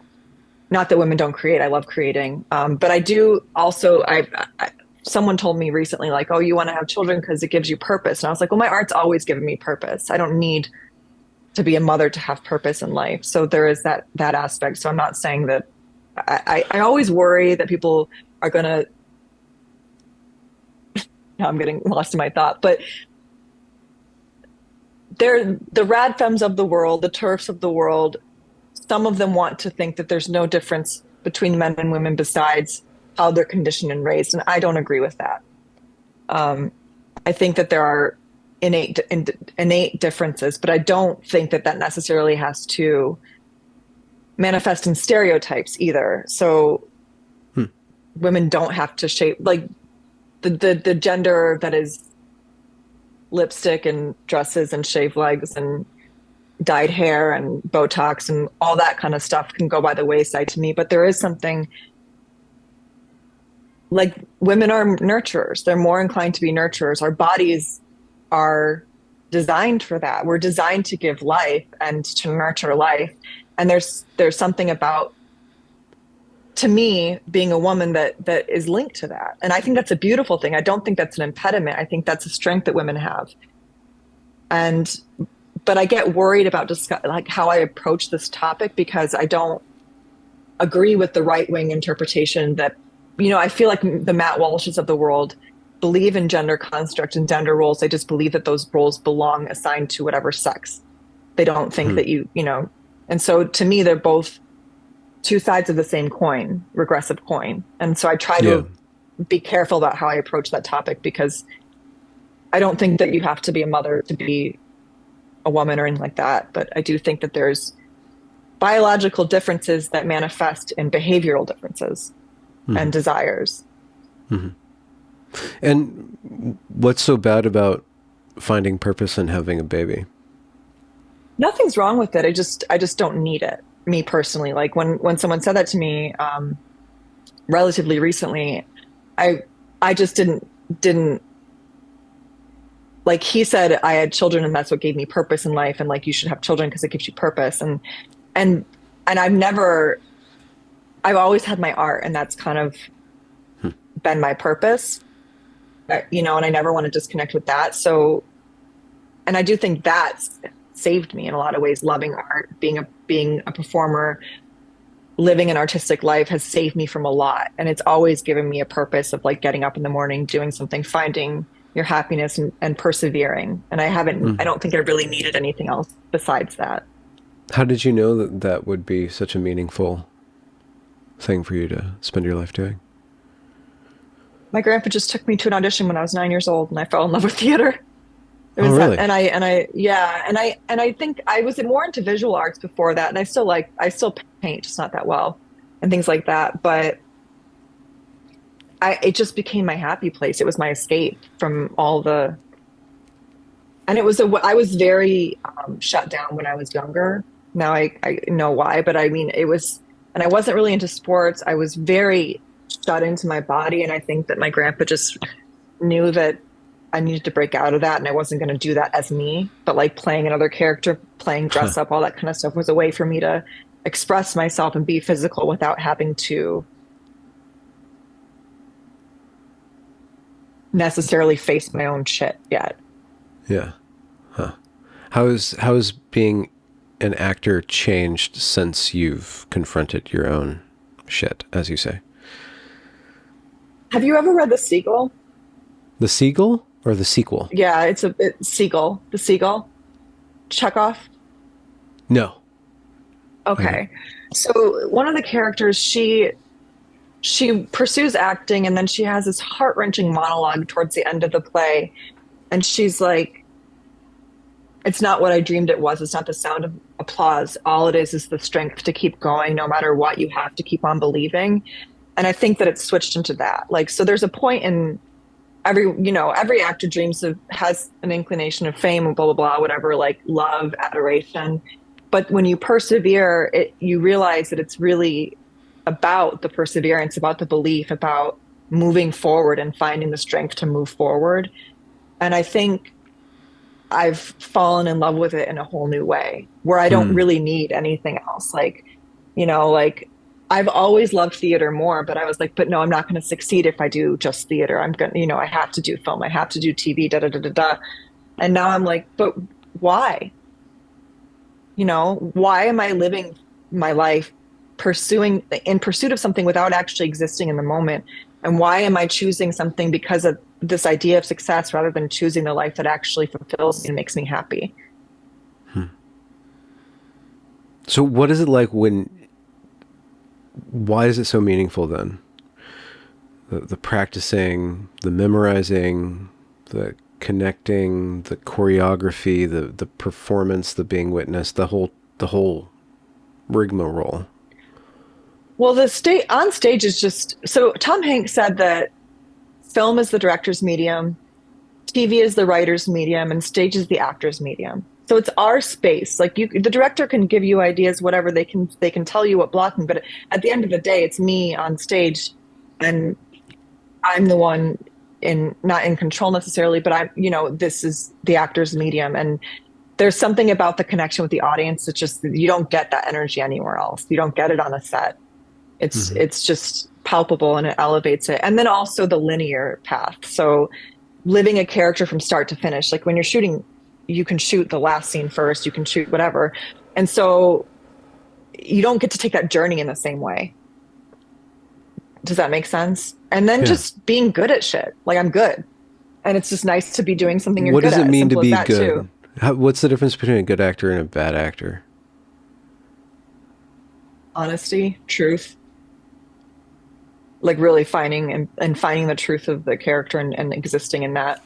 Okay. Lack of tension and connection to the voice are a big part of it, but I think ultimately it comes down to finding the truth of the situation and really being able to live in that and being free enough to not be tethered to a certain choice or like an act. I don't know if you know what acting choice, like saying a line a certain way or like choosing this action or objective, but having the freedom to really live spontaneously as the human being you're playing.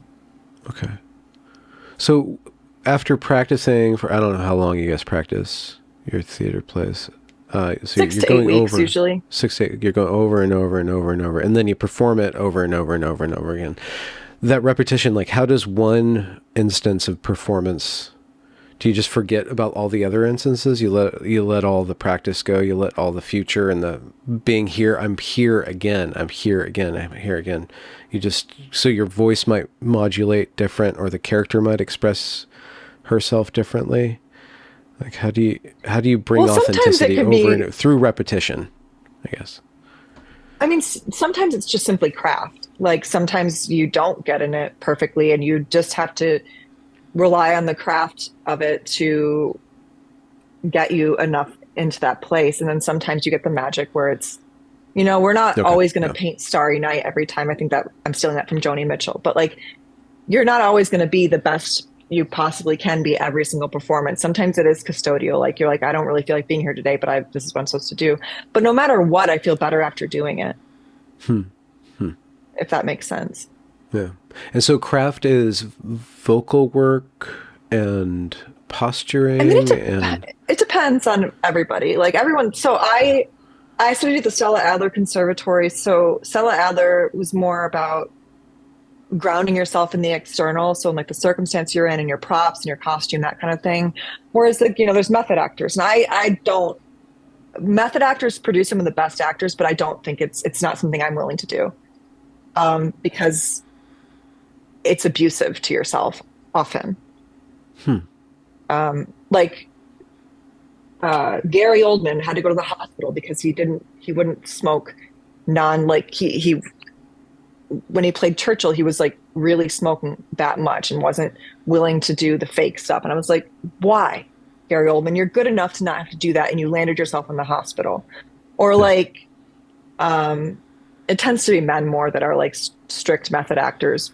Like But Christian Bale with that the I was just mechanic. thinking about Christian Bale. Like he's taken so many years off his life from like gaining weight, losing weight, dropping down to like being bone thin. Like, come on, man. You're good enough without, you don't have to do that. Like wear a fat suit and live longer. Like we don't have to abuse our, but it's that so Leonardo DiCaprio should not have won for The Revenant. And it drove me nuts that he won for it because he's better than that. Like he won because people were like, oh, he almost like look at how much he abused his body. He's a serious actor. It's like, no, but Wolf of Wall Street was such a better performance, Hmm.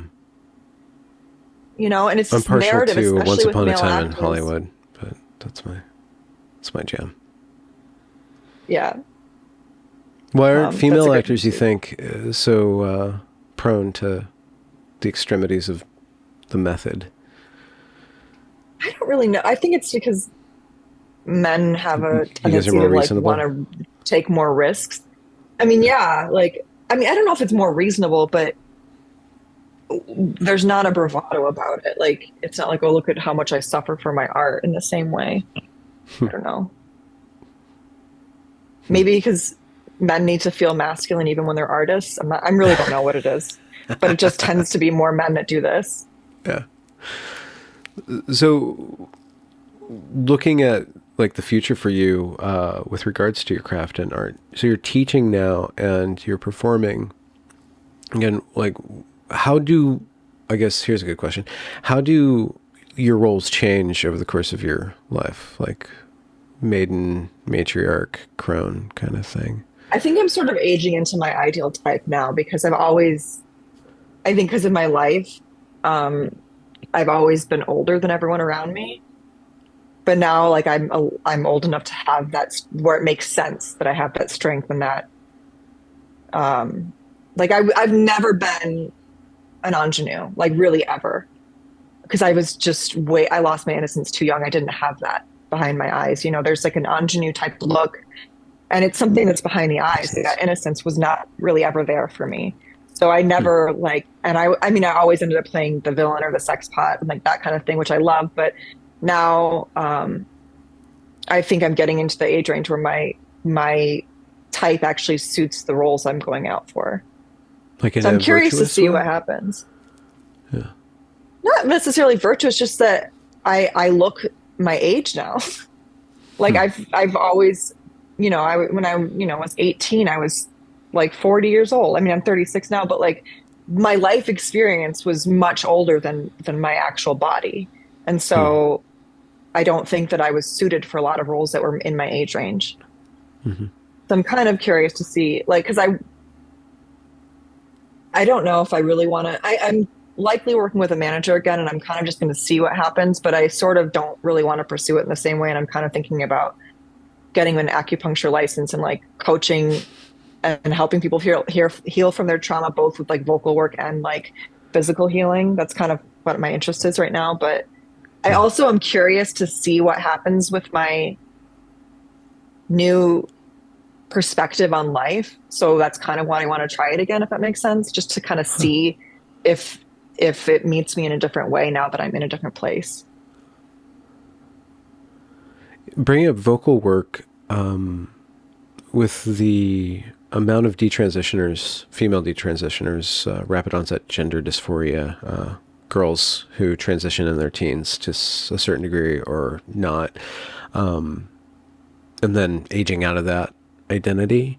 And then on the other side of that identity, they have different. I mean, whether or not they have chest surgery or not, the testosterone absolutely almost always affects the voice. And so I perceive a lot of attention being needed on coaching girls to fit themselves back into the female voice, the female sound. One excellent guest that I had on very recently, I think it was last month, Ellie Palmer. One of the reasons she wanted to transition is because she wanted a boy's voice. And then now that she's detransitioned, something that's always hurting her, and she says this in the interview, or always like confronting her and shaming her, is the sound of her own voice. I just want to broach that topic because it's related to gender, but it's also, I'm curious about your perspective on that and sounding feminine, or moving past how one sounds in order to accept oneself as who one is. So from what I understand, because Exelanthic is way more Yeah. aware of the biology of it, but your voice box will grow with testosterone, and there's a certain point where there are permanent changes because that voice box isn't for females isn't meant to be that big.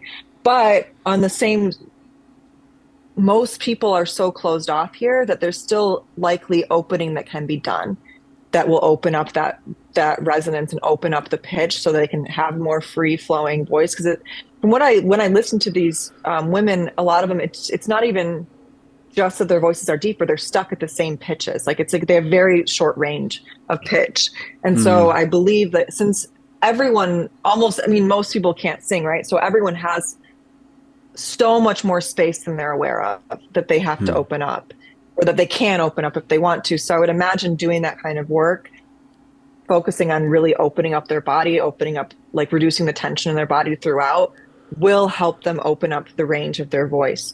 But I think there's also like I actually cried when I first got to conservatory in one of my voice classes because I was like, I have a naturally deeper voice I have fluid, it's fluid, but for women, it's lower register. And I said something, I was doing work on some monologue and I was just like, I sound like a man, blah, blah, blah, blah. And, and I had to learn how to find power in that. And my teacher was like, but look at Kate Blanchett. Look at like these powerful actresses that have this deep register. Like that's own it. And so I do think that there's also an aspect of that these women will need to find comfort and own the gravitas that their voice now has. Hmm. Because it's not, I mean, they're not going to have their voices will be somewhat permanently changed forever while Yeah. they're on this earth, in this body or whatever. But I do think owning it, feeling okay that yes, I'm a woman and I sound like I have a deeper voice, but there's strength in that. There's strength in just being, existing who you are, taking up space as who you are, not as the idea of some when you're supposed to be. Hello, Yeah. Is that I a have a cat friend. or a teeny Yeah, tiny dog? cat, a big Oh, old wow. boy. That's a fluffer. Yeah, yeah, he's got Jeez. long hair. It's a Hey, buddy, huge he doesn't cat. like to be held like that. I know, and he's fat too. I have two fat cats. Well, a lot of him is fur, but he has got a belly. Yeah. Yeah. What are the key takeaways from this conversation? From your point of view? It went in a direction I didn't think it was going to happen at all. I was assuming we were going to talk more about the voice stuff, and it's kind of nice that it meandered into like spiritual conversations Hmm. and not just also the turfing stuff because I didn't want to get stuck on that either. Hmm. Um, yeah. And when I was thinking about it yesterday, I was like, I really didn't want to just talk about turfing, and I felt like that's kind of what it was gearing towards. So I'm kind of glad that you opened it up too. And then I also do want to read your books. Oh, That's something yeah. that I found really interesting. That like talking about astral plane. I've been hearing about that kind of like energy frequencies and different planes and different dimensions more now than like I ever have before, and it's sort of interesting to me because I just started thinking about all this stuff. And sometimes I'm like, can my phone like hear my thoughts? Or is it just because I haven't really typed about this. Okay, come on. Hmm. I haven't like texted about it. I haven't researched it on Google, but somehow it's all showing up in my algorithm. And I'm wondering why that is. Maybe the algorithms made you think about it before you were aware that that's what the algorithm was doing. Perhaps, but I also came into these epiphanies and realizations through my own just Yeah. sometimes psychotic journey. So I Yeah. don't know. Yeah. But I also wonder about I don't know how to word it, but so have you ever read Elizabeth Gilbert's Big Magic? He's all over the place right now. No, no. And the Um, cat is fine in the frame. okay. Gilbert? Um, Elizabeth? yeah, so she wrote Eat, Pray, Love, but she wrote this book called Big Magic. And she describes ideas as spirits. And that Mhm. like if an idea will come to you as a spirit and it'll come to the vessel it's most open. And it might sit with you for a while, but if you're not willing to get its story out or whatever it is, it's going to move on to someone else.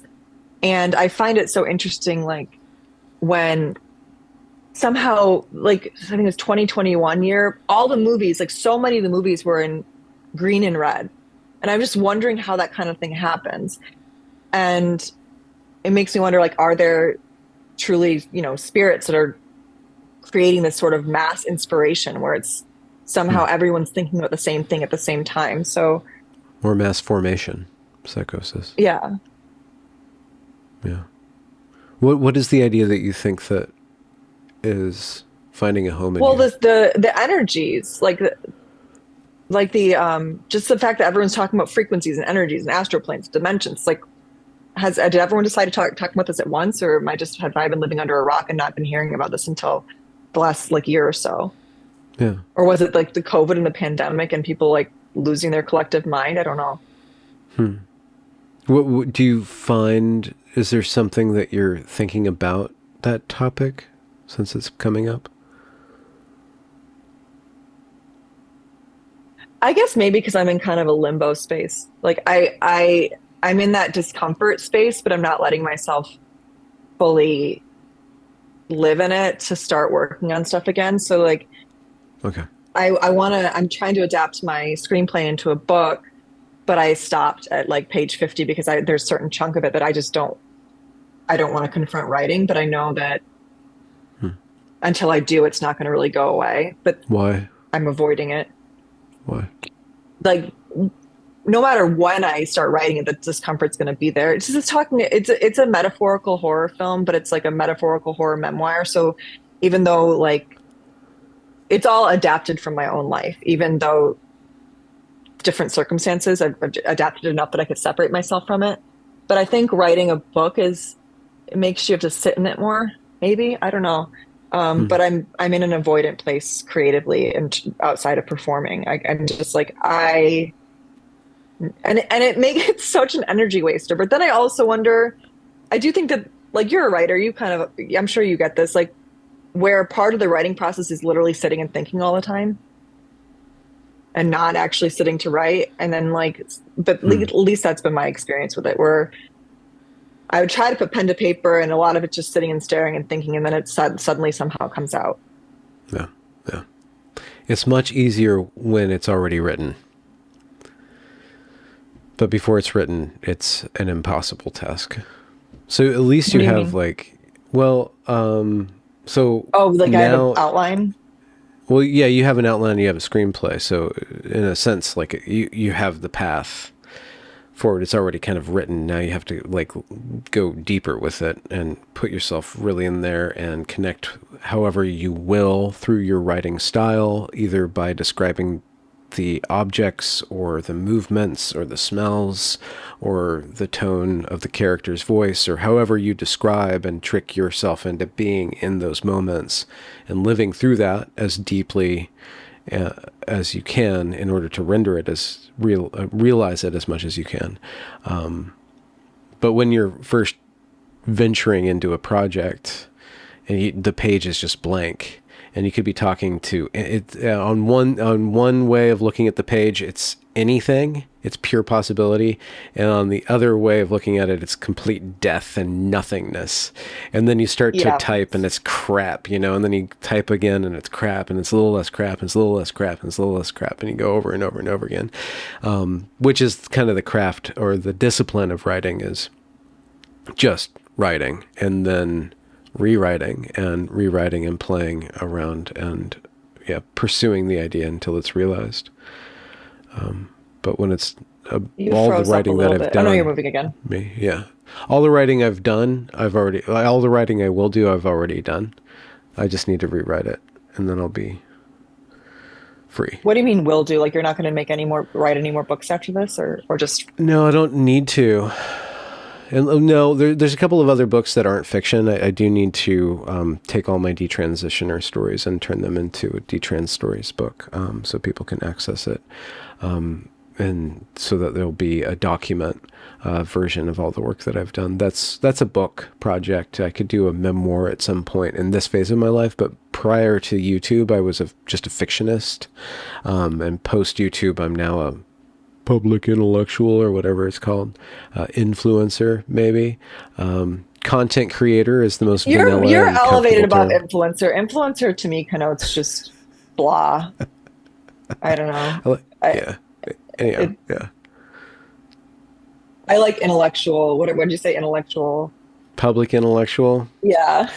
Yeah, You I don't don't seem to like know. it. That makes you cringe. Why? Yeah, no, it's too stuffy. It's too like self-important. Influencer is like the cheesy form of I'm going to influence things, which means actually the etymology of influence means something's flowing through, an influx. An influencer is somebody who through which the zeitgeist flows, right? So that's why they're kind of vapid. It's kind of a vapid term. It's like they're very It trendy. is a It's like, vapid term. Yeah. yeah, they're just a spigot for what's already in the soup, and making it as attractive and shallow as possible. And writing on the froth. The public intellectual has got a gravitas and a bearing to it, but I find them to be kind of huffing their own fartsy, kind of in a way that I just prefer content creator, because I'm just creating content, just creating content. I'm nothing. I'm nobody special. Everybody else is doing it. Here I am.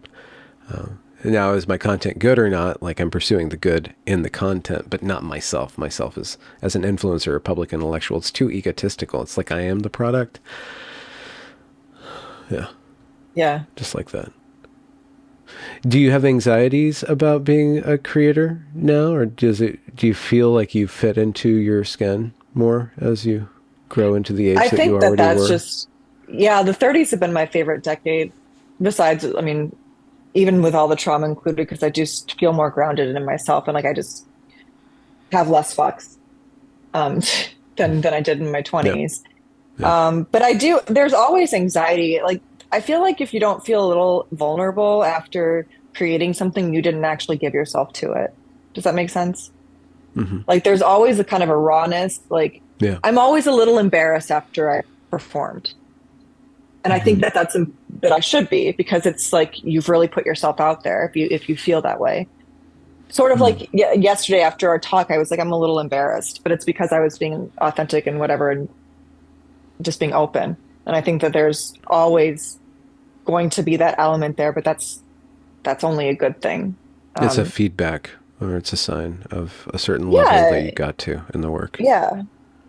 Huh. And I mean, you're not Interesting. going to grow if you're not discomfortable. If you're not going to grow if you never let yourself be uncomfortable.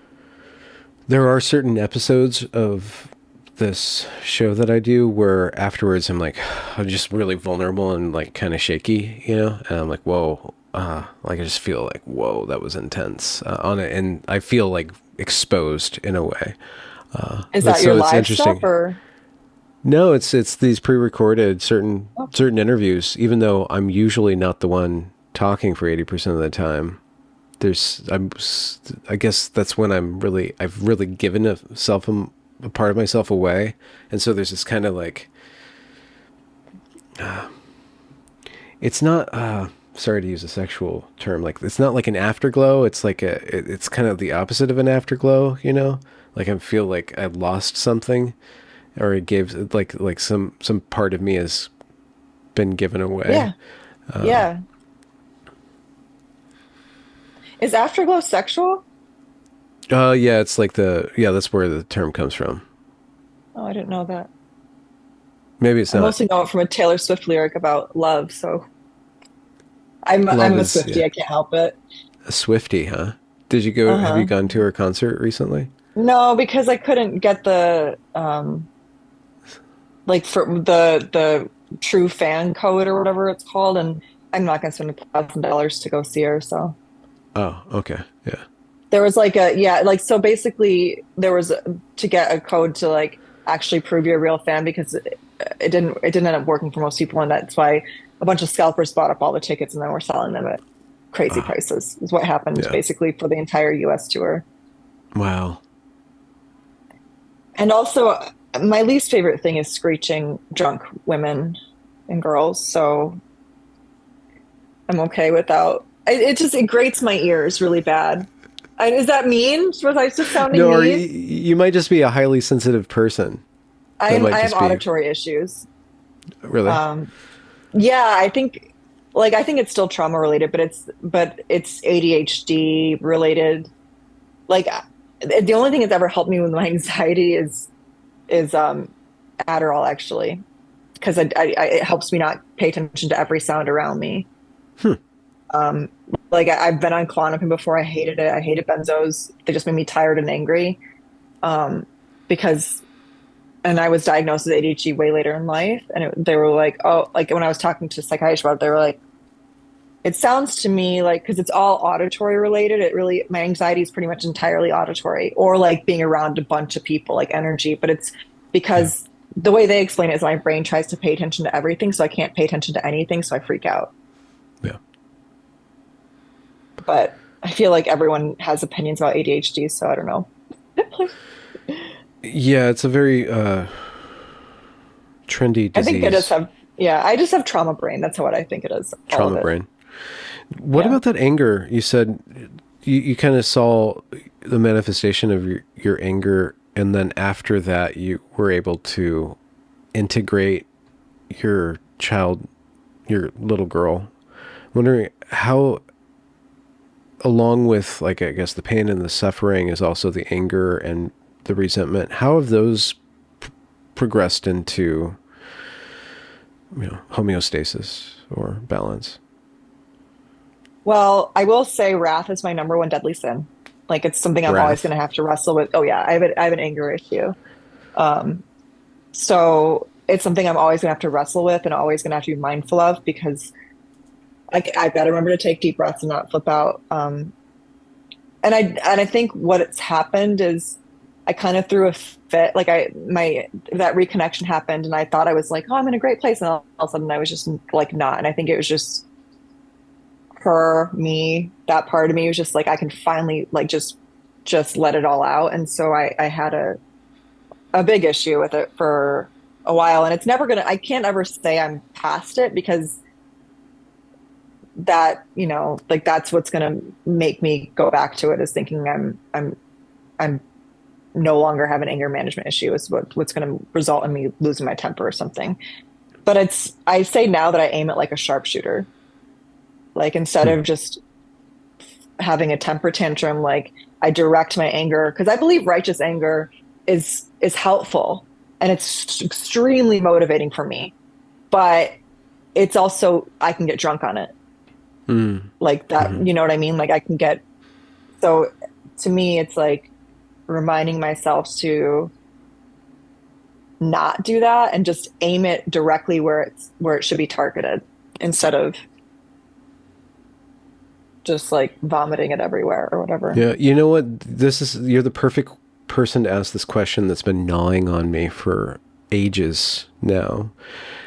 Often it is the case in a movie or TV, some sort of drama, where anger occurs and somebody like demolishes an object. They like throw everything off the kitchen table or they punch a clock or something like that. I've never seen anybody do that in real life. And they do it in the movies, but there's always somebody cleaning it up, right? So it makes sense that they could do it, but it kind of breaks the wall for me. As speaking as an actress and speaking as an actress with an anger management problem, is demolition just something that is natural for you as an art and as a real life? Do you just like yank blankets off of things and burn them? Um, I mean, I destroyed a mirror recently. I punched it out and a wall mirror. So yeah, I mean, it's that anger is real for me. Hmm. Um, but I typically don't direct it at people. I direct it at objects. So, Hmm. which is better, right? I'm not violent unless you consider punching a mirror violent, which it kind of is. I don't So, I mean, know. A I've mirror's been pretty driven to anger. meaningful.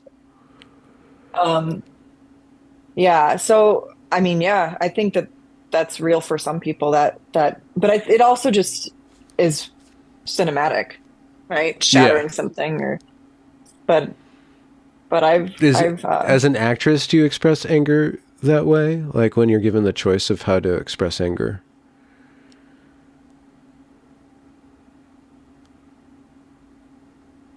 well, that would be choreographed and those decisions would not be made for me Okay. or would be made for me, I mean. Okay. Um, but it's also like people think of it's very you're not supposed to play emotions, you're supposed to play actions, and the emotions come out of that. So when you have an What? objective, like all characters have an objective. Like this is like I want this from this person, and like there's a super objective, like where like this is my character arc, this is what I'm ultimately going for, and then there's objectives in every scene and tactics you use. So like when we are engaging in conversation, emotions might come up, but it's not that's not what I'm trying to direct towards you. It's I'm using different tactics to get what I want, essentially. It sounds manipulative, but we all do it. Like, you Hmm. know, you might flirt with somebody or you might like or you can use something like where you're in your mind like it's a stab, but it's not it's like it informs your how you speak something out. But if you're Yeah. going to be like I'm really angry in this moment, you're just going to it's going to be boring and it's going to Okay. look like you're masturbating on stage or masturbating in the like that's a very self-serving place to be as an actor, and you don't really want to get stuck there. Okay. There's moments in films where it doesn't seem like the actor or the character wants anything, like especially like a breakdown moment when they're actually separated from their ability to want or achieve their goals, like some sort of like realization moment. Is that still do you know, You I'm earn trying to that think of an moment. example. Okay. You earn that But the, moment, but you can't start there. Like you have to like do every like basically like You earn crying by doing everything you can not to cry. Does that make sense? Huh. No. Can you explain that paradox a little bit more? Well, it's not interesting. Oh, okay. It's just, do you mind if I shut my door real quick? No, that's okay. Is it your cat? Is he having a discussion No, with the it's neighbor? my roommate being louder. So I'd had the door open because Because you're in there might have Houston been and a it's delivery. freaking hot. Oh no, it's so air conditioned in Dallas. It's Oh yeah, so I air forget. conditioned. Well, it's all Yeah. Texas, but it's like the most. It's I have to bring winter clothes to go inside anywhere. It's like 50 degrees. Um, so you don't want to just watch someone cry. You want to watch someone fighting something, like fighting for something. So you're trying not to Okay. break down. You don't just like relish in the breakdown. Does that make sense? Yeah. Because then it just looks like you're just it's just for you at that point. It's like, oh, I'm an actor and I got to this emotional state. I'm just gonna like, I don't know. Does that make sense? Am I still not Yeah. explaining it well? No, no, no. I'm wondering how does that skill, that craft serve us in real life?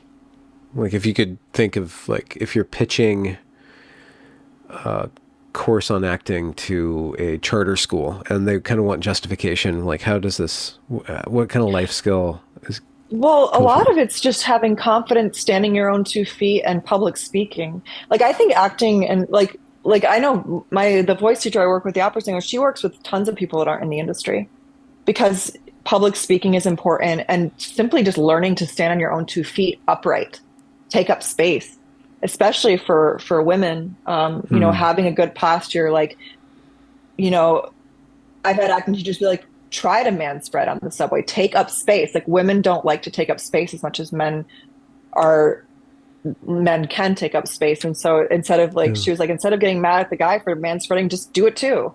Take up Yeah. space. Don't be afraid to own the space you're in. And I think that is something anyone can learn from taking an acting Yeah. class. Huh. Do these things Yes. stay in your ears? Because I feel like they never stay well in my ears. You probably just have a different head shape than Yeah, normal Apple users. That's I why guess you so. just yeah, you're probably more of an Android, just Maybe cockularly yeah. speaking. So, where can people connect with you, and where do you think you'd be going? It sounds like I really encourage you to write this book because it sounds like there's this whole inner life of yours that will emerge over your life in an art that is written and not just performed, but produced in some way. Do you tend to write like on Substack or just sentences on No. Twitter? Um, yeah, I mean, I've been kind of not tweeting lately. I write a lot and I journal a lot, but my writing is more creative. I know how to write an argumentative essay and things like that, but it just doesn't feed my spirit. Okay. So I like fiction, but it seems to be that for this one, I like it grounded in. It's really nice to sort of tell my story without having to tell the exact story. Like I adapted it enough that I can separate myself, that I can really. I always use this word, but be truthful, I guess. Like if I was trying to write a biography, I would get so frozen with like I need to separate myself just a little bit. So it's like fiction, but it's realistic and Yeah. in the sense that it's like based on a true story. But And that's what I horrific like things are about. happening. Is it a zombie? Oh You said it was yeah. like a okay. No, Ghost? it's so I use the Vampires? menstruation like a werewolf. Oh, cool. Okay. Yeah. You're like a Mincy Zilla or something? Well, yeah. So it start like no, she's not let me pull up my log line because I actually really like my log line and I should have it memorized, but I don't. Um,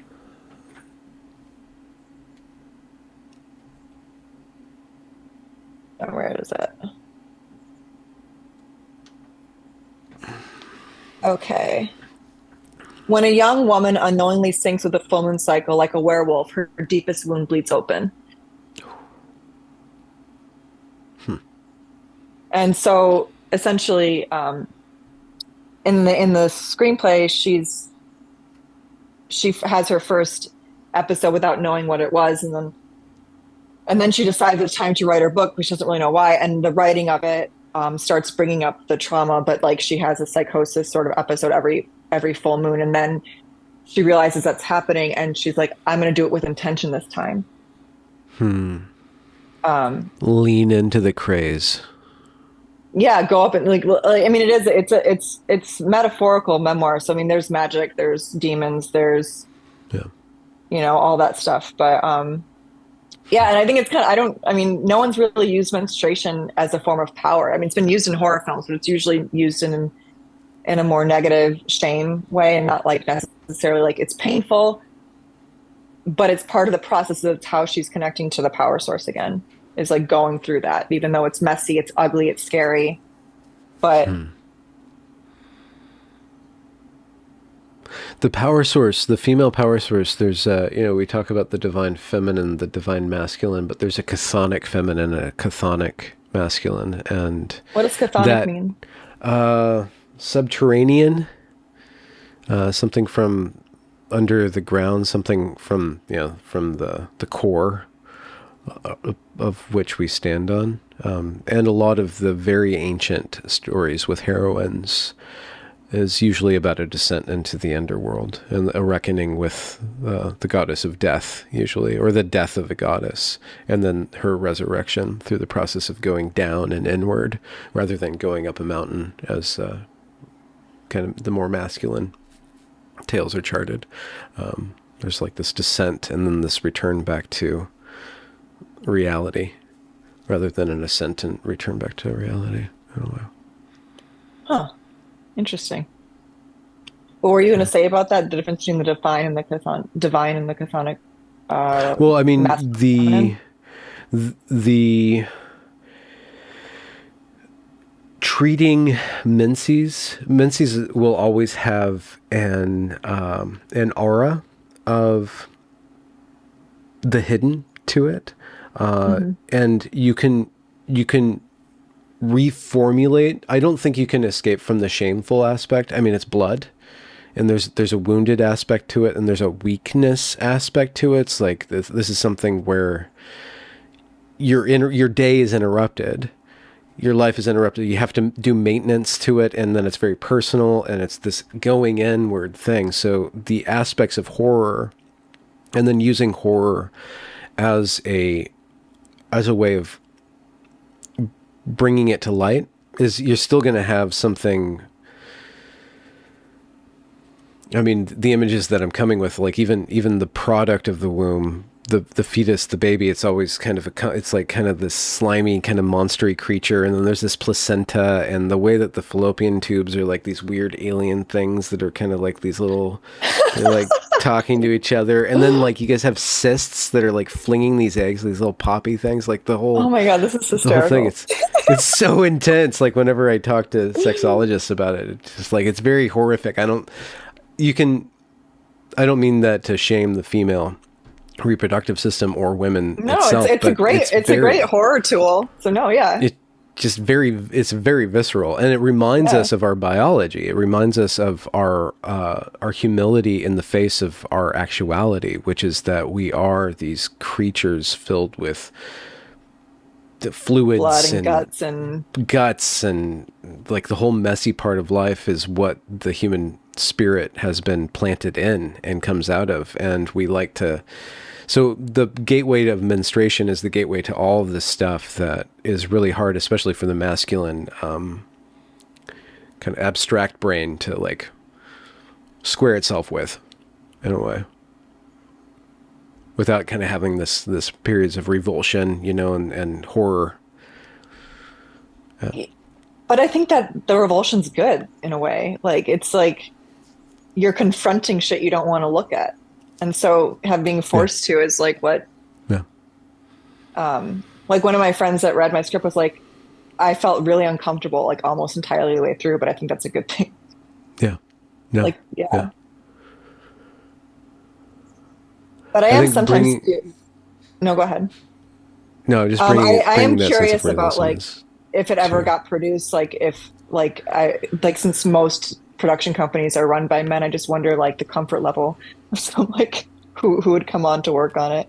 I don't know. Have Ari Aster sign on as producer. You'll be good to go. Yeah. Have you seen his work? I haven't seen Mm-hmm. Beau is Afraid yet, but Midsommar and Hereditary. He doesn't shy away from that. Yeah, I love Hereditary. That movie's terrifying. It's one of the scariest. It's slow burn, but it's scary. Yeah, I really And then appreciate what it was as a the other slow one? burn. Midsummer? Midsummer's Yeah, really good too. But Midsummer yeah. was more funny. Like it was more of a comedy to me. Oh, really? I think it was intended to be so. Like it was done in it was horror of the absurd at least. Like some moments of it Hmm. were just hysterical. But I also am the person that will cackle at a horrifying moment and make people uncomfortable in a movie theater. But I think it was intentionally funny. I believe that. Have you seen The Beguiled? Different. No. It was a remake. Sophia Coppola did it, but Huh. um, my ex-boyfriend's mom, when I was like, that movie was hysterical, she was so upset. I'm like, but it's a dark comedy. That movie is a comedy. Hmm. But God, did you When did find that it come funny? out? Um, I think it was like 15 or 16. Like it Oh, okay. was definitely BC before COVID. Hmm. I don't know, maybe it's 17. I don't know. The years kind of blend together. Yeah. I'm trying to think of the person who got to this part of the interview, and because I want like, what would you recommend X person as a resource? Like, what would you recommend as a resource? But we covered so much ground. We covered acting, childhood trauma, your weird acupuncture knee nose matrix thing. So I just what I guess, okay, general question then, like what is a resource, like a book or an artist or some artifact in the world that has given you strength or has given you guidance perennially over the course of your adult life? Something that you return to, and it could be anything from a comedy to a scripture.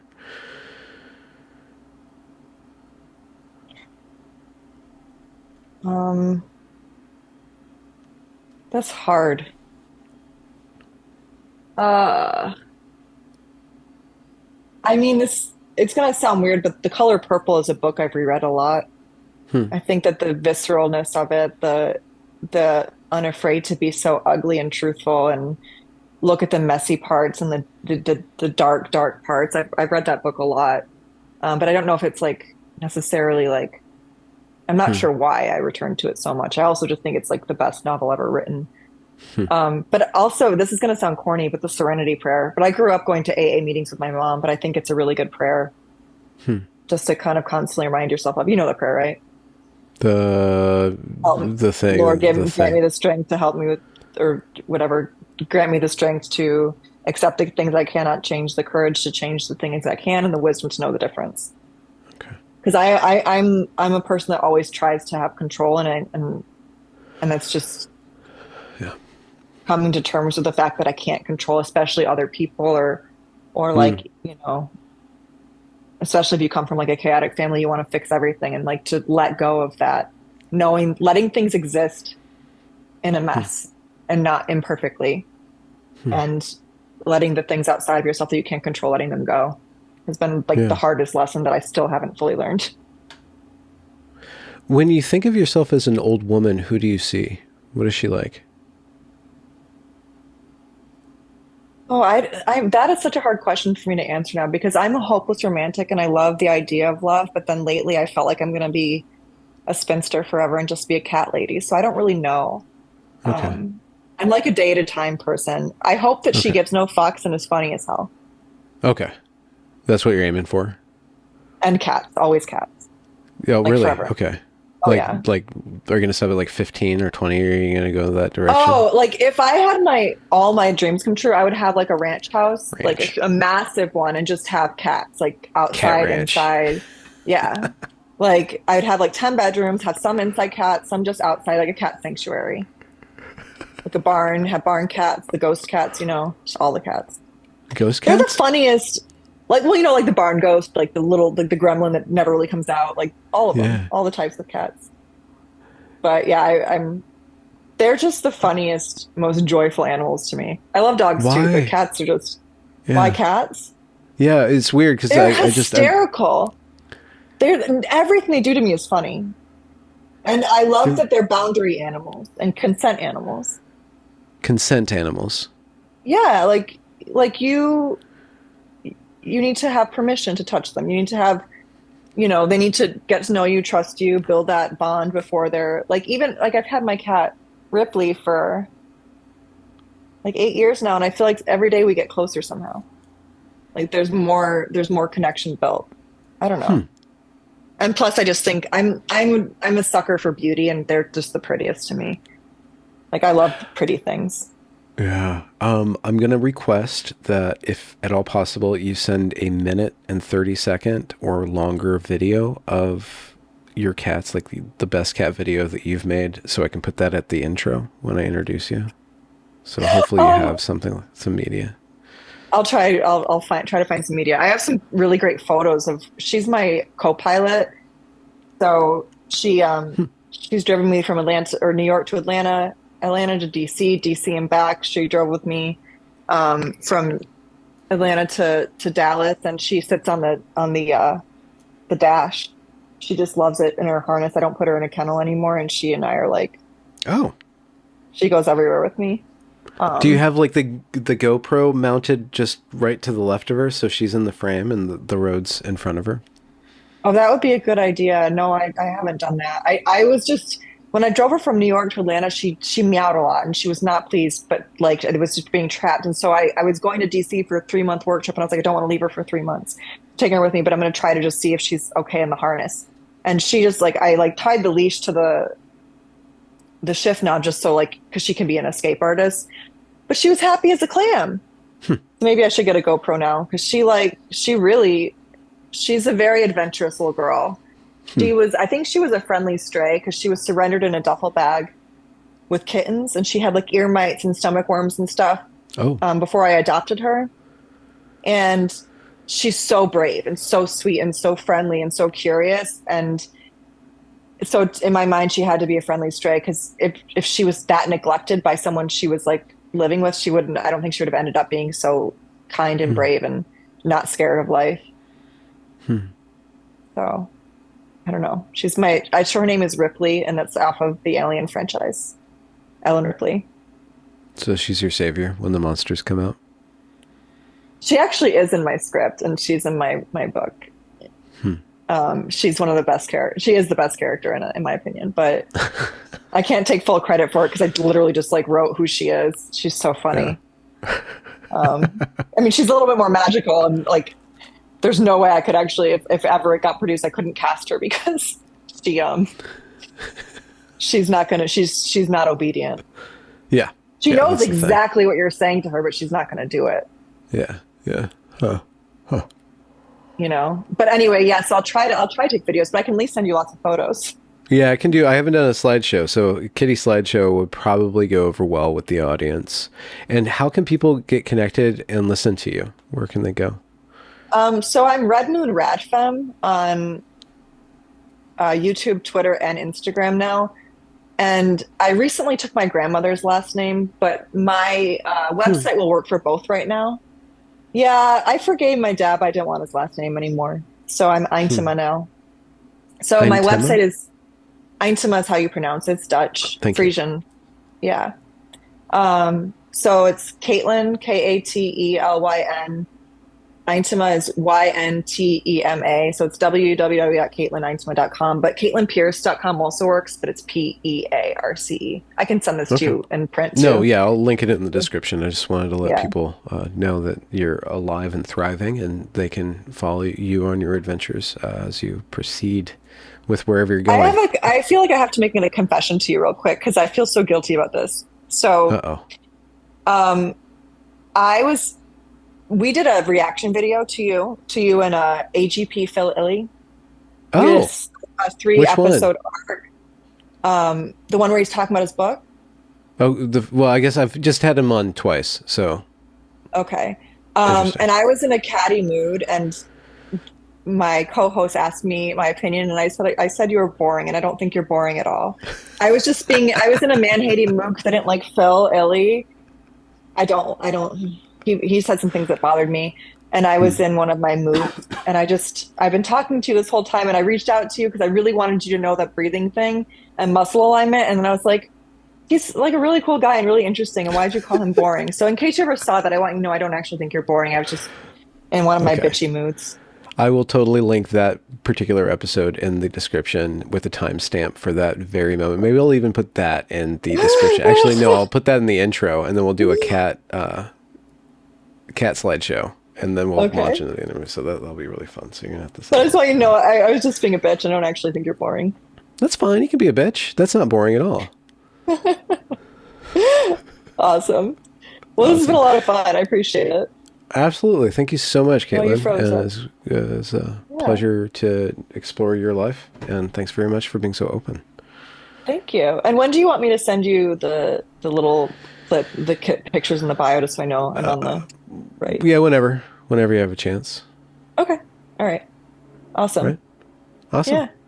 Thank you Thanks. so much. And yeah, let me know if you ever want to do an episode with somebody else or whatever.